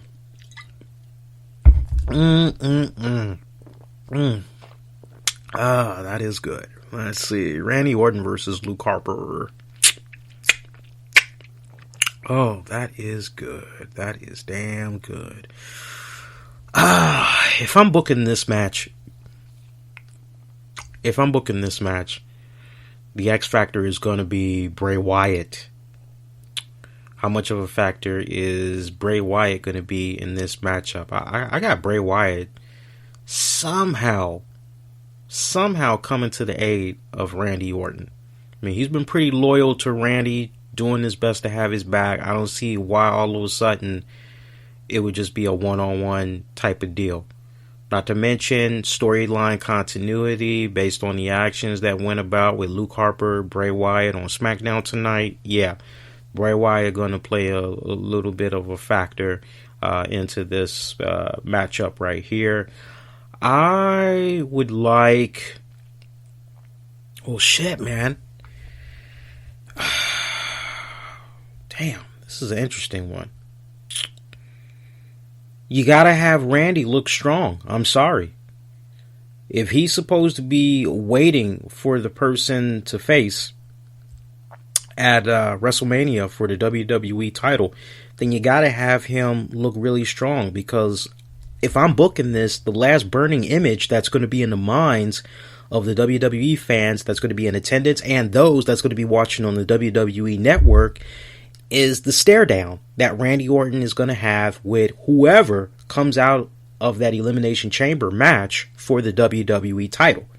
Because then it's like, okay, this is it. All eyes are now going to WrestleMania.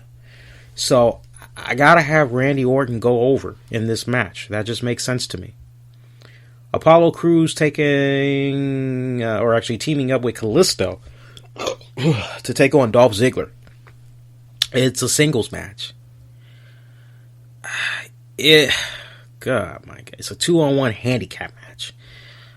I doubt it's going to be the two of them trying to beat up Dolph Ziggler at the same time. It's probably going to be a 2-on-1 tag handicap match, is probably what they really meant to say. And I bet you that's how it's going to be playing out. So let's not get too excited over this, because if it was a true 2-on-1 handicap match, Ziggler, no chance. But it's going to be a 2-on-1 handicap tag match. If I'm booking this, I see some dickish scenario occurring where Dolph Ziggler, he just says, you know what, fuck this, I don't need this shit. I got Dolph Ziggler settling for a fucking count out. That's the God's the honest truth. I can just see him doing something like that. I can maybe see from a booking standpoint, maybe Apollo Crews tries to kick things off, gets Dolph Ziggler right where he wants him physically, then tags in Kalisto. Kalisto is on the offense for a little bit, but then comes a momentum changer where Dolph Ziggler takes advantage of something, whether it's outside of the ring, kind of far away from Crews, but Ziggler takes advantage of something, and he just keeps denying Kalisto the hot tag to Apollo Crews, just beating him down. Finally, Apollo Crews gets the hot tag, because the way that they're kind of portraying Apollo Crews, he's like this, he's fast, he's got the speed, but he's a powerhouse dude at the same time. So we've seen in the past, Ziggler has, for the most part, held his own well against Kalisto. So I can see a scenario playing out where Ziggler's trying to do everything he can to deny Kalisto the hot tag to Apollo Crews. But Crews does get in that hot tag. He's coming off pretty dominant on the offense. I could see Crews maybe getting ready to do his finisher, and Dolph Ziggler just rolls out of the fucking ring, throws his hands up and says, fuck it. And he just walks away, settles for a fucking count out. That's how I'm seeing that match fucking play out. I got Apollo Crews and Kalisto winning via count out. Mickie James versus Becky Lynch. A little bit of retribution right here for Becky Lynch. Mickie James coming back here. Now she's apparently on the actual pay-per-view card itself rather than a pre-show.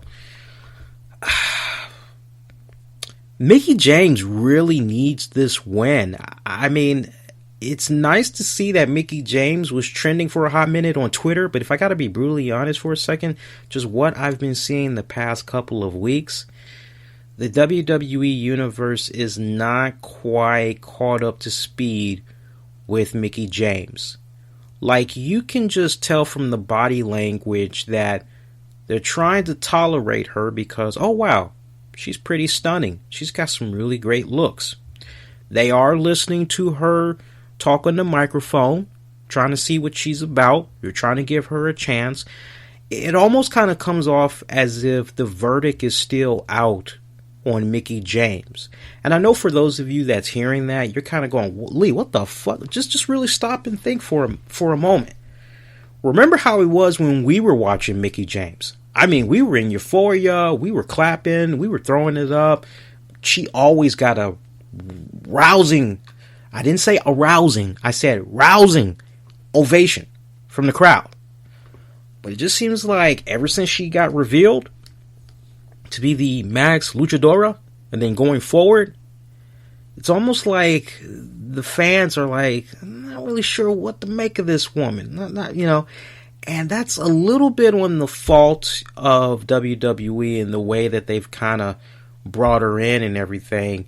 They really aren't doing a good job that I feel in really reintroducing her to the WWE Universe. I mean, yeah, you get your little sound bites here and there, but quite honestly, if, my God, when is Stone Cold Steve Austin ever going to get back in the good graces of the WWE so that he can do his Stone Cold podcast again? Because it just seems like ever since that shit with Dean Ambrose, you're on welfare, right, son? We know a thing or two about food stamps, right? Did you or did you not live on welfare? Ever since Stone Cold did that, like, he has not gotten another fucking Stone Cold podcast on that fucking network. So, can we get JBL? Can we get Legends with JBL? Because if we can get an edition of Legends with JBL, and I'm going to tweet this to JBL, and I want you guys to fucking tweet JBL and tell them, hey, RCWR Show said it first. Please make it happen. Any way we can have the WWE universe of newer fans be reintroduced to Mickie James on a new Legends with JBL. That if I'm just thinking from a marketing standpoint, always thinking about new content on the WWE network, right? You see where I'm going? That would really be a great way to reintroduce Mickie James, is have her sit down with JBL one-on-one for about 45-50 minutes. The guy does slam dunk fucking one-on-one interviews. That would be fucking awesome if they could do that. That way you have something. And then also think about it from this standpoint. you can now have something to kind of fall back on and refer to going on the next batches of episodes of SmackDown, right? Since JBL's on there and he can bring it up, makes a lot of sense, man. Seriously. So hopefully they do something like that. I didn't mean to go on and on about that, but for me, the verdict is still out on Mickie James. I think Mickie James really needs this win just to kind of push herself along in the reintroduction. See, she's saying what is Mickie James saying? The reinvention of Mickie James, or the resurgence of Mickie? No. This is the reapplying of Mickie James mode that's going down right now. Alexa Bliss versus Naomi for the WWE SmackDown Women's Championship. I love Naomi. Longest time I've wanted her to be a women's champion, but Alexa Bliss, a couple of hiccups here and there, but she's coming along. She is still my girl. I got her retaining. Now, see, I'm a little bit curious. There's a couple of ways this match could go down. Mickie James could once again try to come to the aid of Alexa Bliss in ensuring that she maintains that women's title, which may prompt Becky Lynch to come out. So, if I'm booking this, this is very interesting. If I was booking this is what I would do. This is what I would do, quite honestly. I do not think a face Naomi is really getting over that well with the WWE crowd, although I may be wrong, so don't quote me on that. But I thought she did a better job as a heel, quite honestly. And I think we need a little bit more heel depth right now on the roster. So if it was me personally, what I would do, I would have Alexa Bliss take on Naomi. Critical point in the match. Looks as though it's a pretty close call. Naomi may end up getting the women's championship away from Alexa. Mickie James comes out, denies Naomi, somehow takes advantage of a distracted referee, or who knows, maybe Mickie James just grabs the boot of Naomi and drags her out the ring. Match can still continue as long as Mickie doesn't hit Naomi, right? You can then have Becky Lynch come out. All four girls at some point are in the ring getting it down. Maybe there is some type of a miscommunication. Maybe there is some type of a clusterfuck where basically, in a nutshell, Becky inadvertently hits Naomi, of which Alexa Bliss is able to capitalize and somehow able to retain the title that way. Alexa Bliss, Mickie James, they dash off into the sunset. Becky Lynch tries to help out Naomi. Doesn't really work out too well, as when she helps Naomi, Naomi beats the crap out of her. There's your instant feud right there. I think I see where WWE is kind of going with Becky Lynch right now. It's almost like they're trying to portray her as this sympathetic face. You want to feel sorry for her because, she's not really getting her fair share. She's a loner, and, the odds just really kind of come off as though it's pretty stacked against her, so to speak. So, I don't know. I just kind of feel like maybe that's a direction that you could possibly go. We'll see what happens. But either way, I'm liking Alexa Bliss for the retain. American Alpha taking on Slater, Rhino, Breezango, Usos, Ascension, Vaudevillain, Tag Team Turmoil match for the SmackDown Tag Titles. I really don't care about this match. I gotta be honest. It was all, the way it's come off the past couple of weeks. Oh shit, we got a tag team division. Oh yeah, we gotta do something. Well, all right, let's do this. That's just how it comes off. Nonetheless, I like American Alpha. I like American Alpha. I still see a lot of potential in them. I personally feel they never should have gotten the tag titles for the very first time. They actually should have gotten the tag titles off of the Usos. I don't know what. My God, I'd be here all night thinking, like, where did it go wrong with all that? But you know what? Yeah, I gotta go with American Alpha. I still like American Alpha, although I'm really tempted to say the Usos. I'm really tempted to say the Usos right now. They got that new swagger. They got that nice music that's going on. They do some decent promos. I would love to see them work a program with American Alpha going into WrestleMania for the tag titles, if I could have it my way. Because when I look at all of these tag teams and I look at like who's really promising right now, I gotta go with the Usos. I'm not seeing enough from the other tag teams. I'm ready to do pink slips, man. Nikki Bella versus Natalya. Interesting one right here. Very interesting one right here. Nikki Bella versus Natalya. I gotta go with Nikki. All the shit that she's been going through the past several weeks, man. Yeah. I'm going with Nikki. I'm not going to overanalyze it. I got to go with Nikki. John Cena versus AJ Styles versus Dean Ambrose versus The Miz versus Baron Corbin versus Bray Wyatt, Elimination Chamber, WWE title.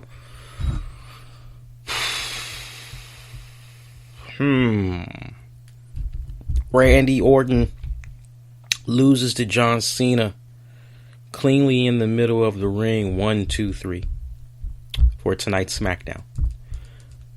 Now we go into Elimination Chamber, and it's all about who Randy Orton is going to be staring at the end of the night for that WWE title.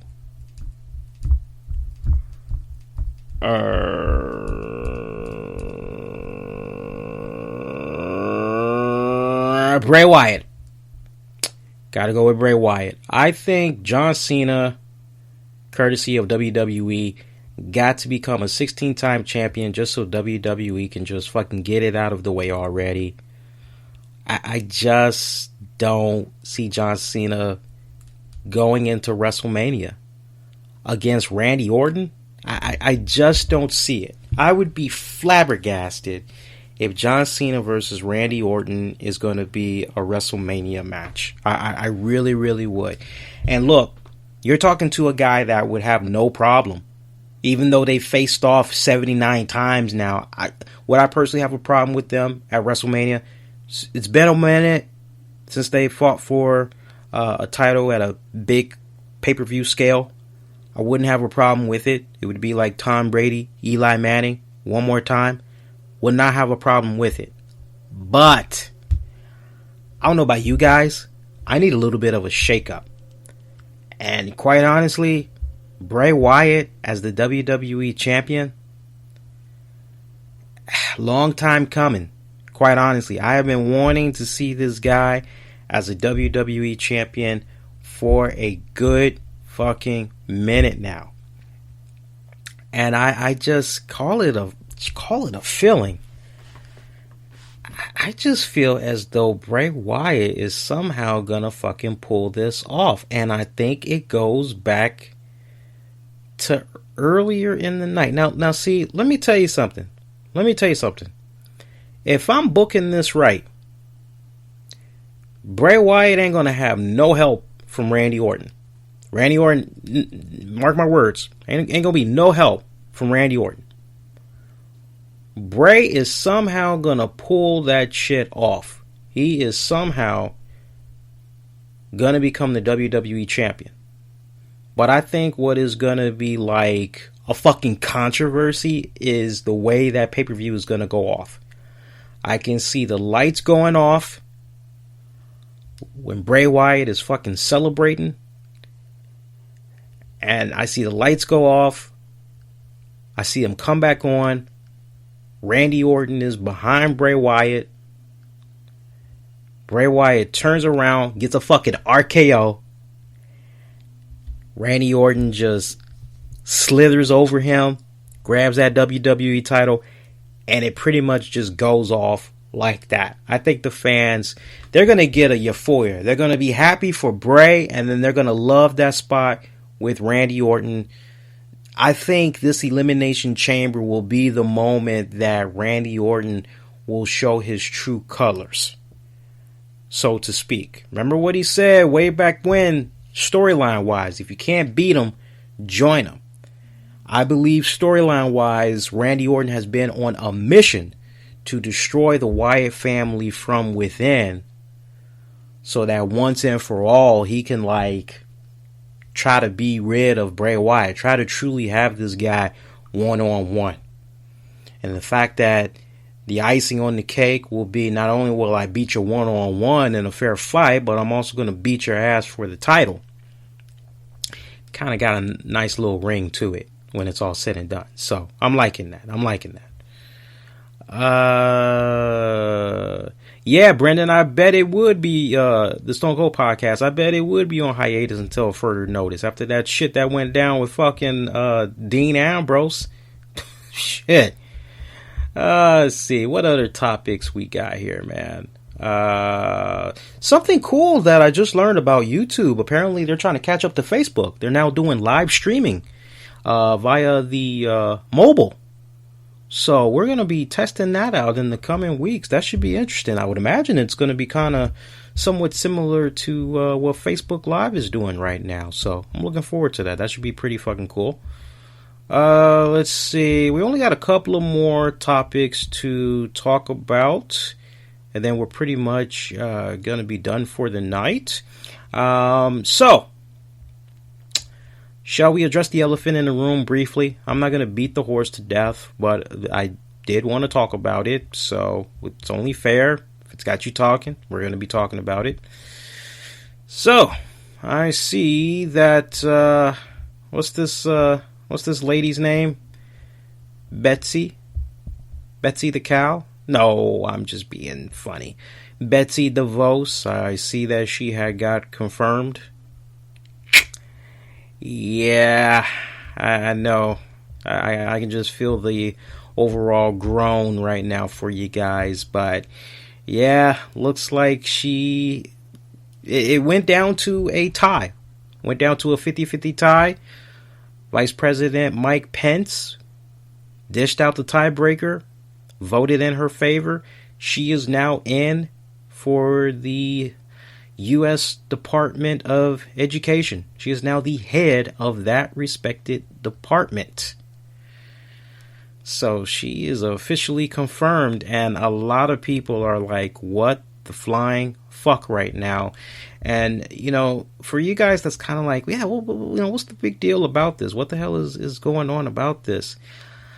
It has to do with her view about public schools in general.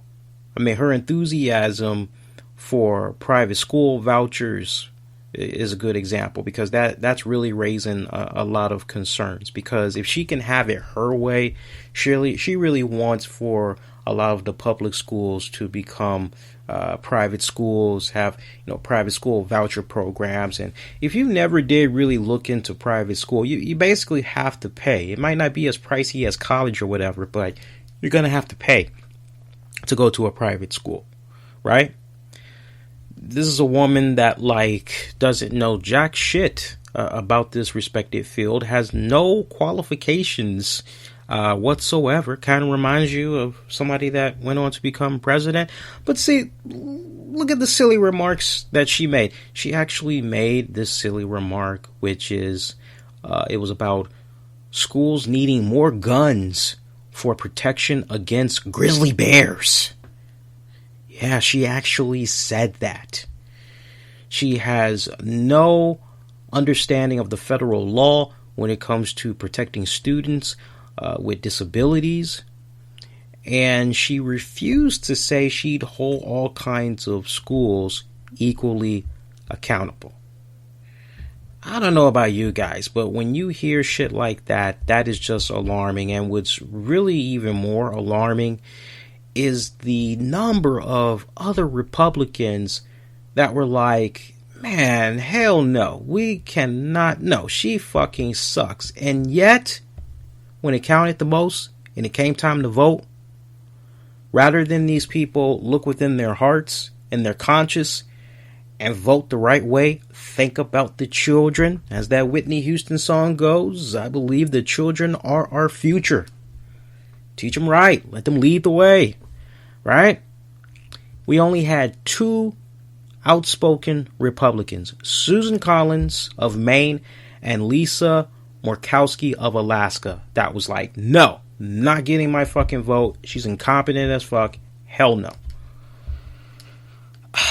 I tell you, it's hard to remain optimistic when you hear stuff like this, but sister is in way over her head.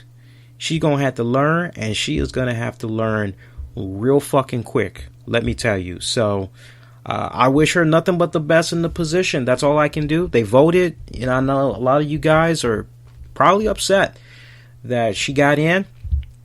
Best thing you can do if you are a parent is, first of all, sit your child down and, tell them everything is going to be okay, because they're probably going to hear some things at school. Maybe their teachers might have a roundtable discussion about it.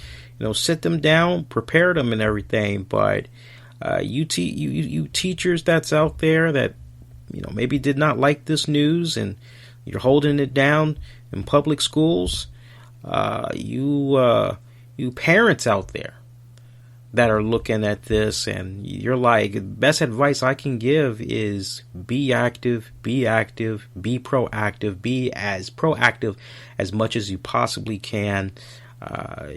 Stay on top of this woman, man. Teach her, show her.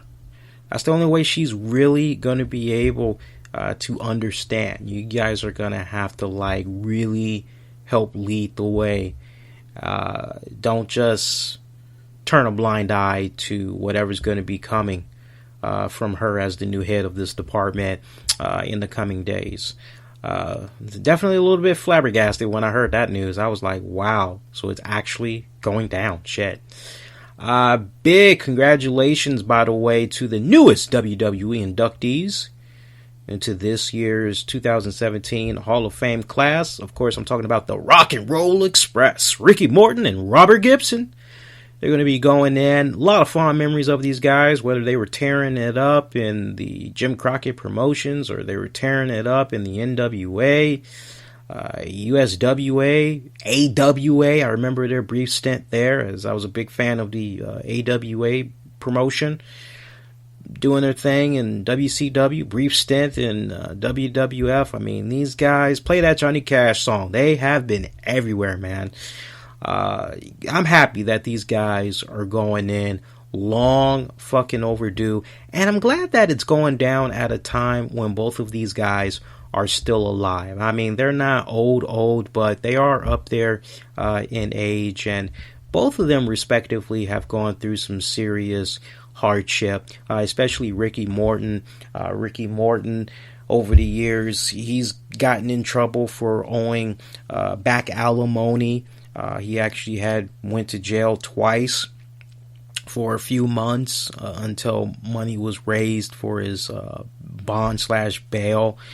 And for the most part, last instance that went down, or circumstance that went down, was back 2007 when he was rearrested on the same charges. Looked as though he owed a remaining balance of about, I think it was like close to 70 grand. And luckily enough, money was raised to secure his bail, and lately he's been running and operating his own school in Tennessee, where he teaches his in-ring skills, his experience to students, and he's still working the indie circuits to this very day, doing a lot of cameos, doing a lot of appearances and films, videos, little small C parts here and there, but really happy for him. He's trying to do his best to turn his life around. And Robert Gibson, on the other hand, he's doing a little bit better than Ricky. He's engaged. He's living down in Alabama. He's got his own little respected business that's going down. And, it's really nice to see these guys go in. I got nothing but a lot of fond fucking memories when they were feuding with the Horsemen. That definitely jumps out at me the most, with that feud that they had. Oh my God, I'd be here all night just thinking about what other feuds that they had going on. God, what other feuds kind of jump out at me right now? I remember how they had first formed. It was actually Jerry the King Lawler that had put them together. That's how it all had went down.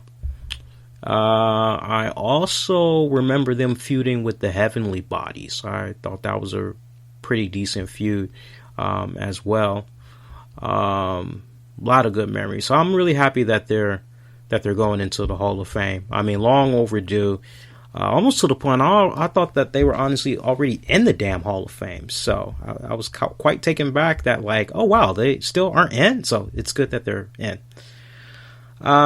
Prince. I got some Prince news for you guys. It has to do with Prince and the Revolution. Minus Prince, of course.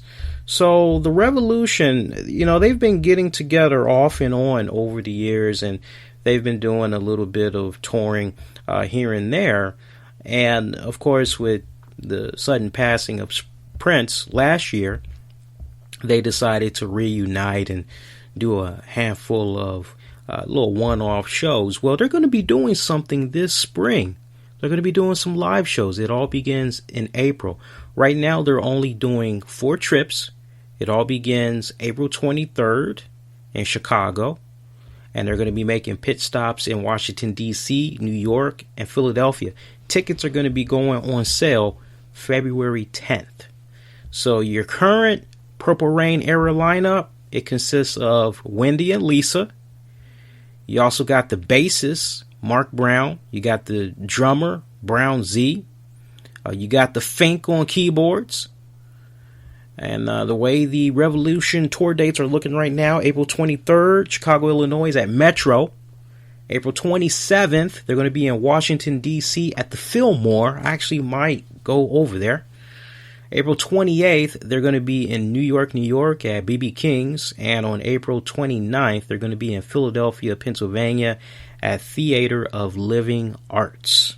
So for those of you that may be a little bit curious, want to check that out.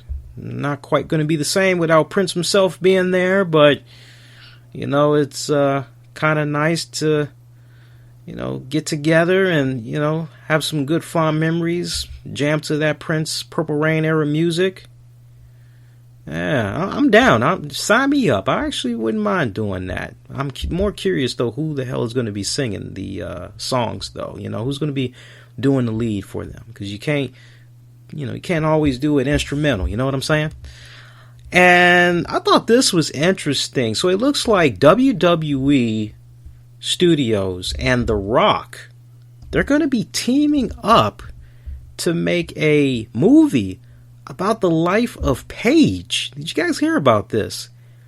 I first heard this, I was like, wait a minute, what? I had to do like a double take because I thought maybe I was getting Rick-rolled or something, because you don't hear this type of stuff every day, but this is actually legit. They're partnering up to do a new movie. It's going to be about Paige and her family. The Rock's production company, $7. They're going to be releasing this. They broke the news on Facebook. Rock did. He first busted out that way. And I tell you, leave it to The Rock to capitalize on something like this. I think it's a really great story in itself. I mean, I'm sure you guys have seen that trademark documentary that's floating around. You could actually watch it for free, probably on YouTube right now. That's how I had last saw it, chronicling the origins of Paige and her family and her journey into the wrestling business and all that. Well, now WWE is going to kind of do their own unique touch to it. So as far as which actress is going to be playing Paige in this movie, as again, it's not going to be a documentary, it's going to be an actual movie. Deadline is reporting that it will have, let me look here. I had the name, and now I do not have the name, which sucks. Here we go. The role of the movie, blah, blah, blah, blah, blah, blah, blah. Florence Pugh will star as Paige, and actor Jack Lowden will star as her brother Jack. So first things first, real time, let's look at a picture of Florence Pugh, and let's see if she would be a good looking. Wow. Yeah, you dye her hair black? Fuck yeah. She does look like Paige. That is great fucking casting. I like that. That's great fucking casting. Okay, let's look at... and for those of you that maybe want to know, like, what is this girl famous for or anything, she had a prominent role in The Falling, going back to 2014. Looks like that was a 2014 British mystery drama. What was that? Was that a movie? What was that? It was a film. The Falling, 2014. She was also in Lady Macbeth and Studio City. Looks like she was nominated for Best British Newcomer at the 2014 BFI London Film Festival. Okay, alright, I like that. Well, I'm sold on that. That's good booking. Actor Jack Lowden will star as her brother Zach. Alright, well, let's put in Jack Lowden. Let's see how Jack Lowden looks. See if the casting is right for Jack. Yeah, I'm actually sold. Kind of looks like him. Alright, well, they're taking their time. They're doing this right. That is great fucking casting by the Rock's people. I'm sold. I don't know what you guys think, but take a look at those images of those guys. They look pretty fucking awesome. I wonder who's going to play Alberto Del Rio. Are they maybe going to get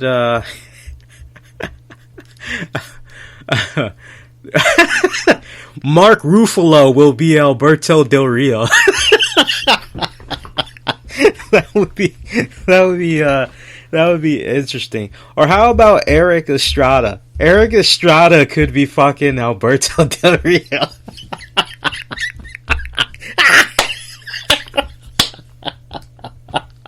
Oh, that's perfect. Eric Estrada. Fucking Eric Estrada. Or how about the old man from God, what's the soap? Old man from The Young and the Restless. What's his name? Is his name Vincent? I think his name is Vincent. I gotta type that shit in. Young and the Restless. I don't know my soaps like I used to. Yeah, I see the picture of him, but who the fuck is he? Oh, see, I don't want to go through these long ass names. Let me look here. Who's this old man? Eric, yeah, that's it. Eric. Oh, fuck, I just had the name. Eric Bradeen. Yeah, get Eric Bradeen. He can be fucking Alberto Del Rio. Oh shit. Oh that'd be fucking awesome, man. Let's see, who else could you get? No, seriously, if I had to like cast somebody for Alberto Del Rio, he's got the body.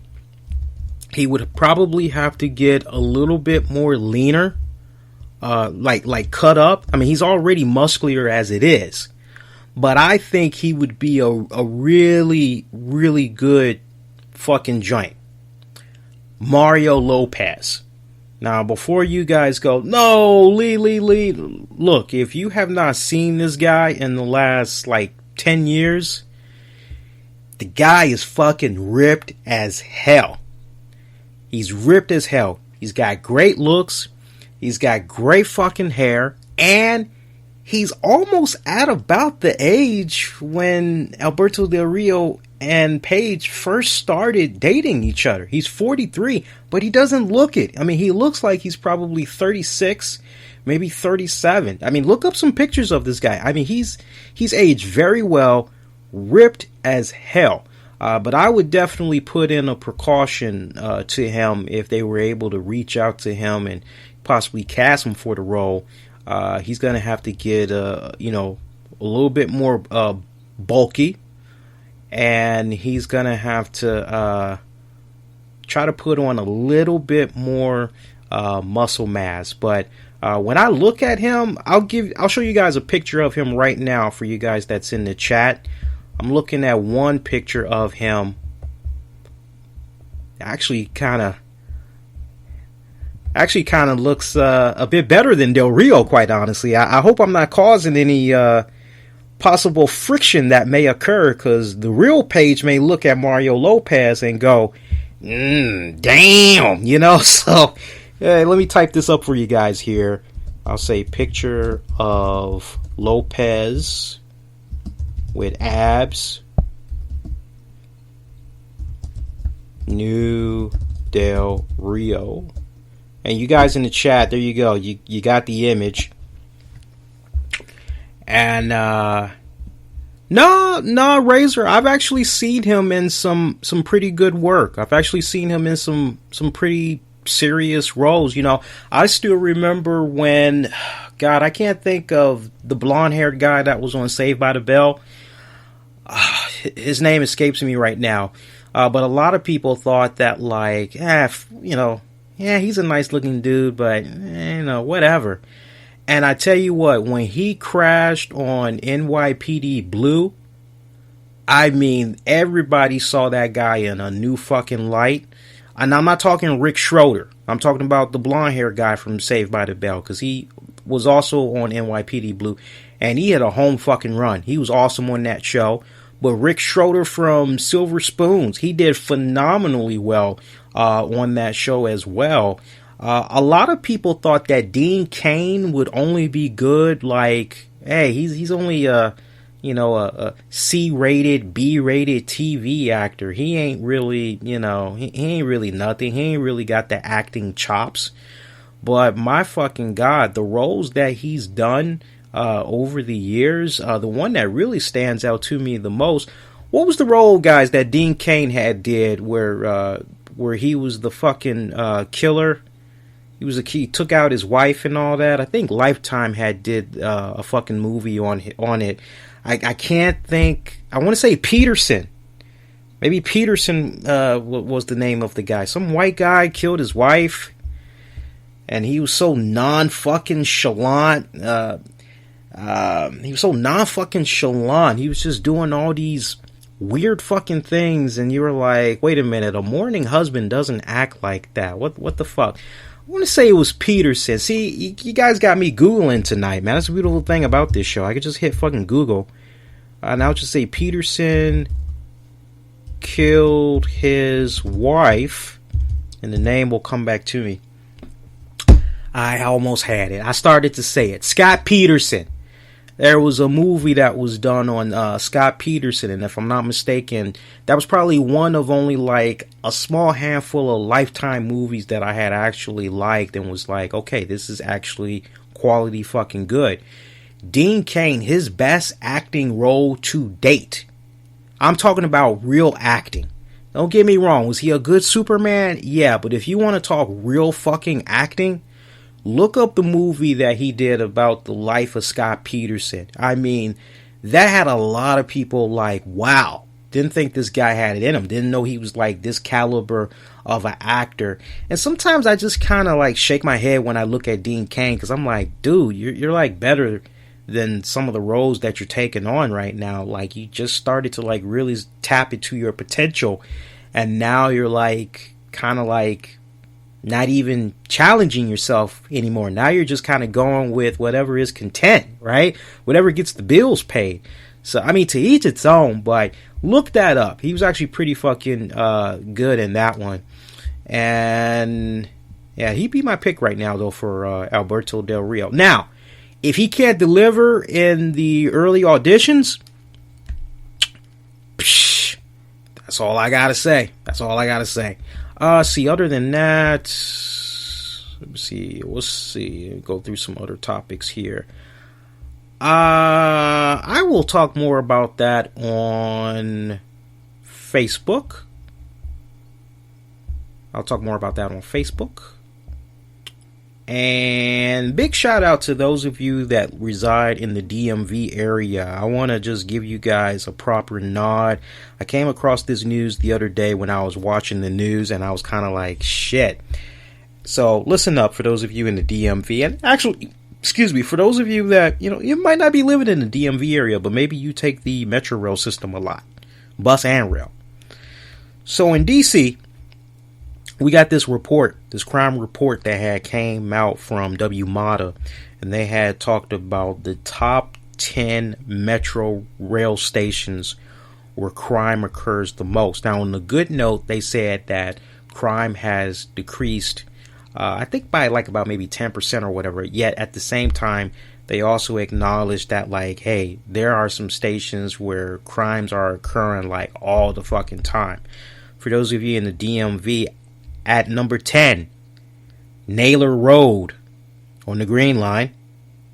At number 9, Metro Center on the Red Line. It's that Blue Line too, ain't it? Or Orange Line, one of those two. At number 8, LaFont Plaza. At number 7, Fort Totten. At number 6, College Park. At number 5, and this should really be no shocker, Gallery Place. At number 4, Suitland. At number 3, shockingly not number 1, at number 3, Anacostia.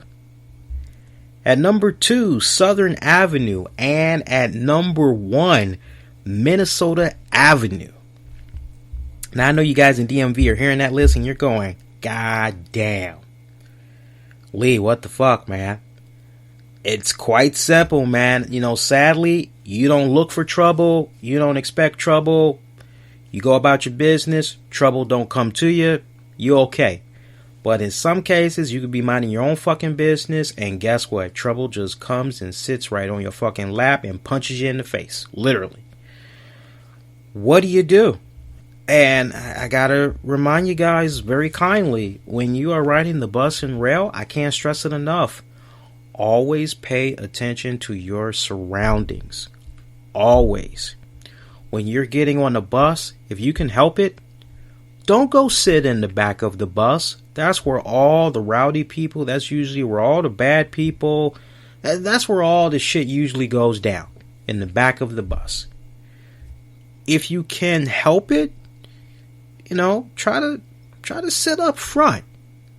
Now, if you got to cough up your seat to a person that is elderly or that has a disability, yeah, do that.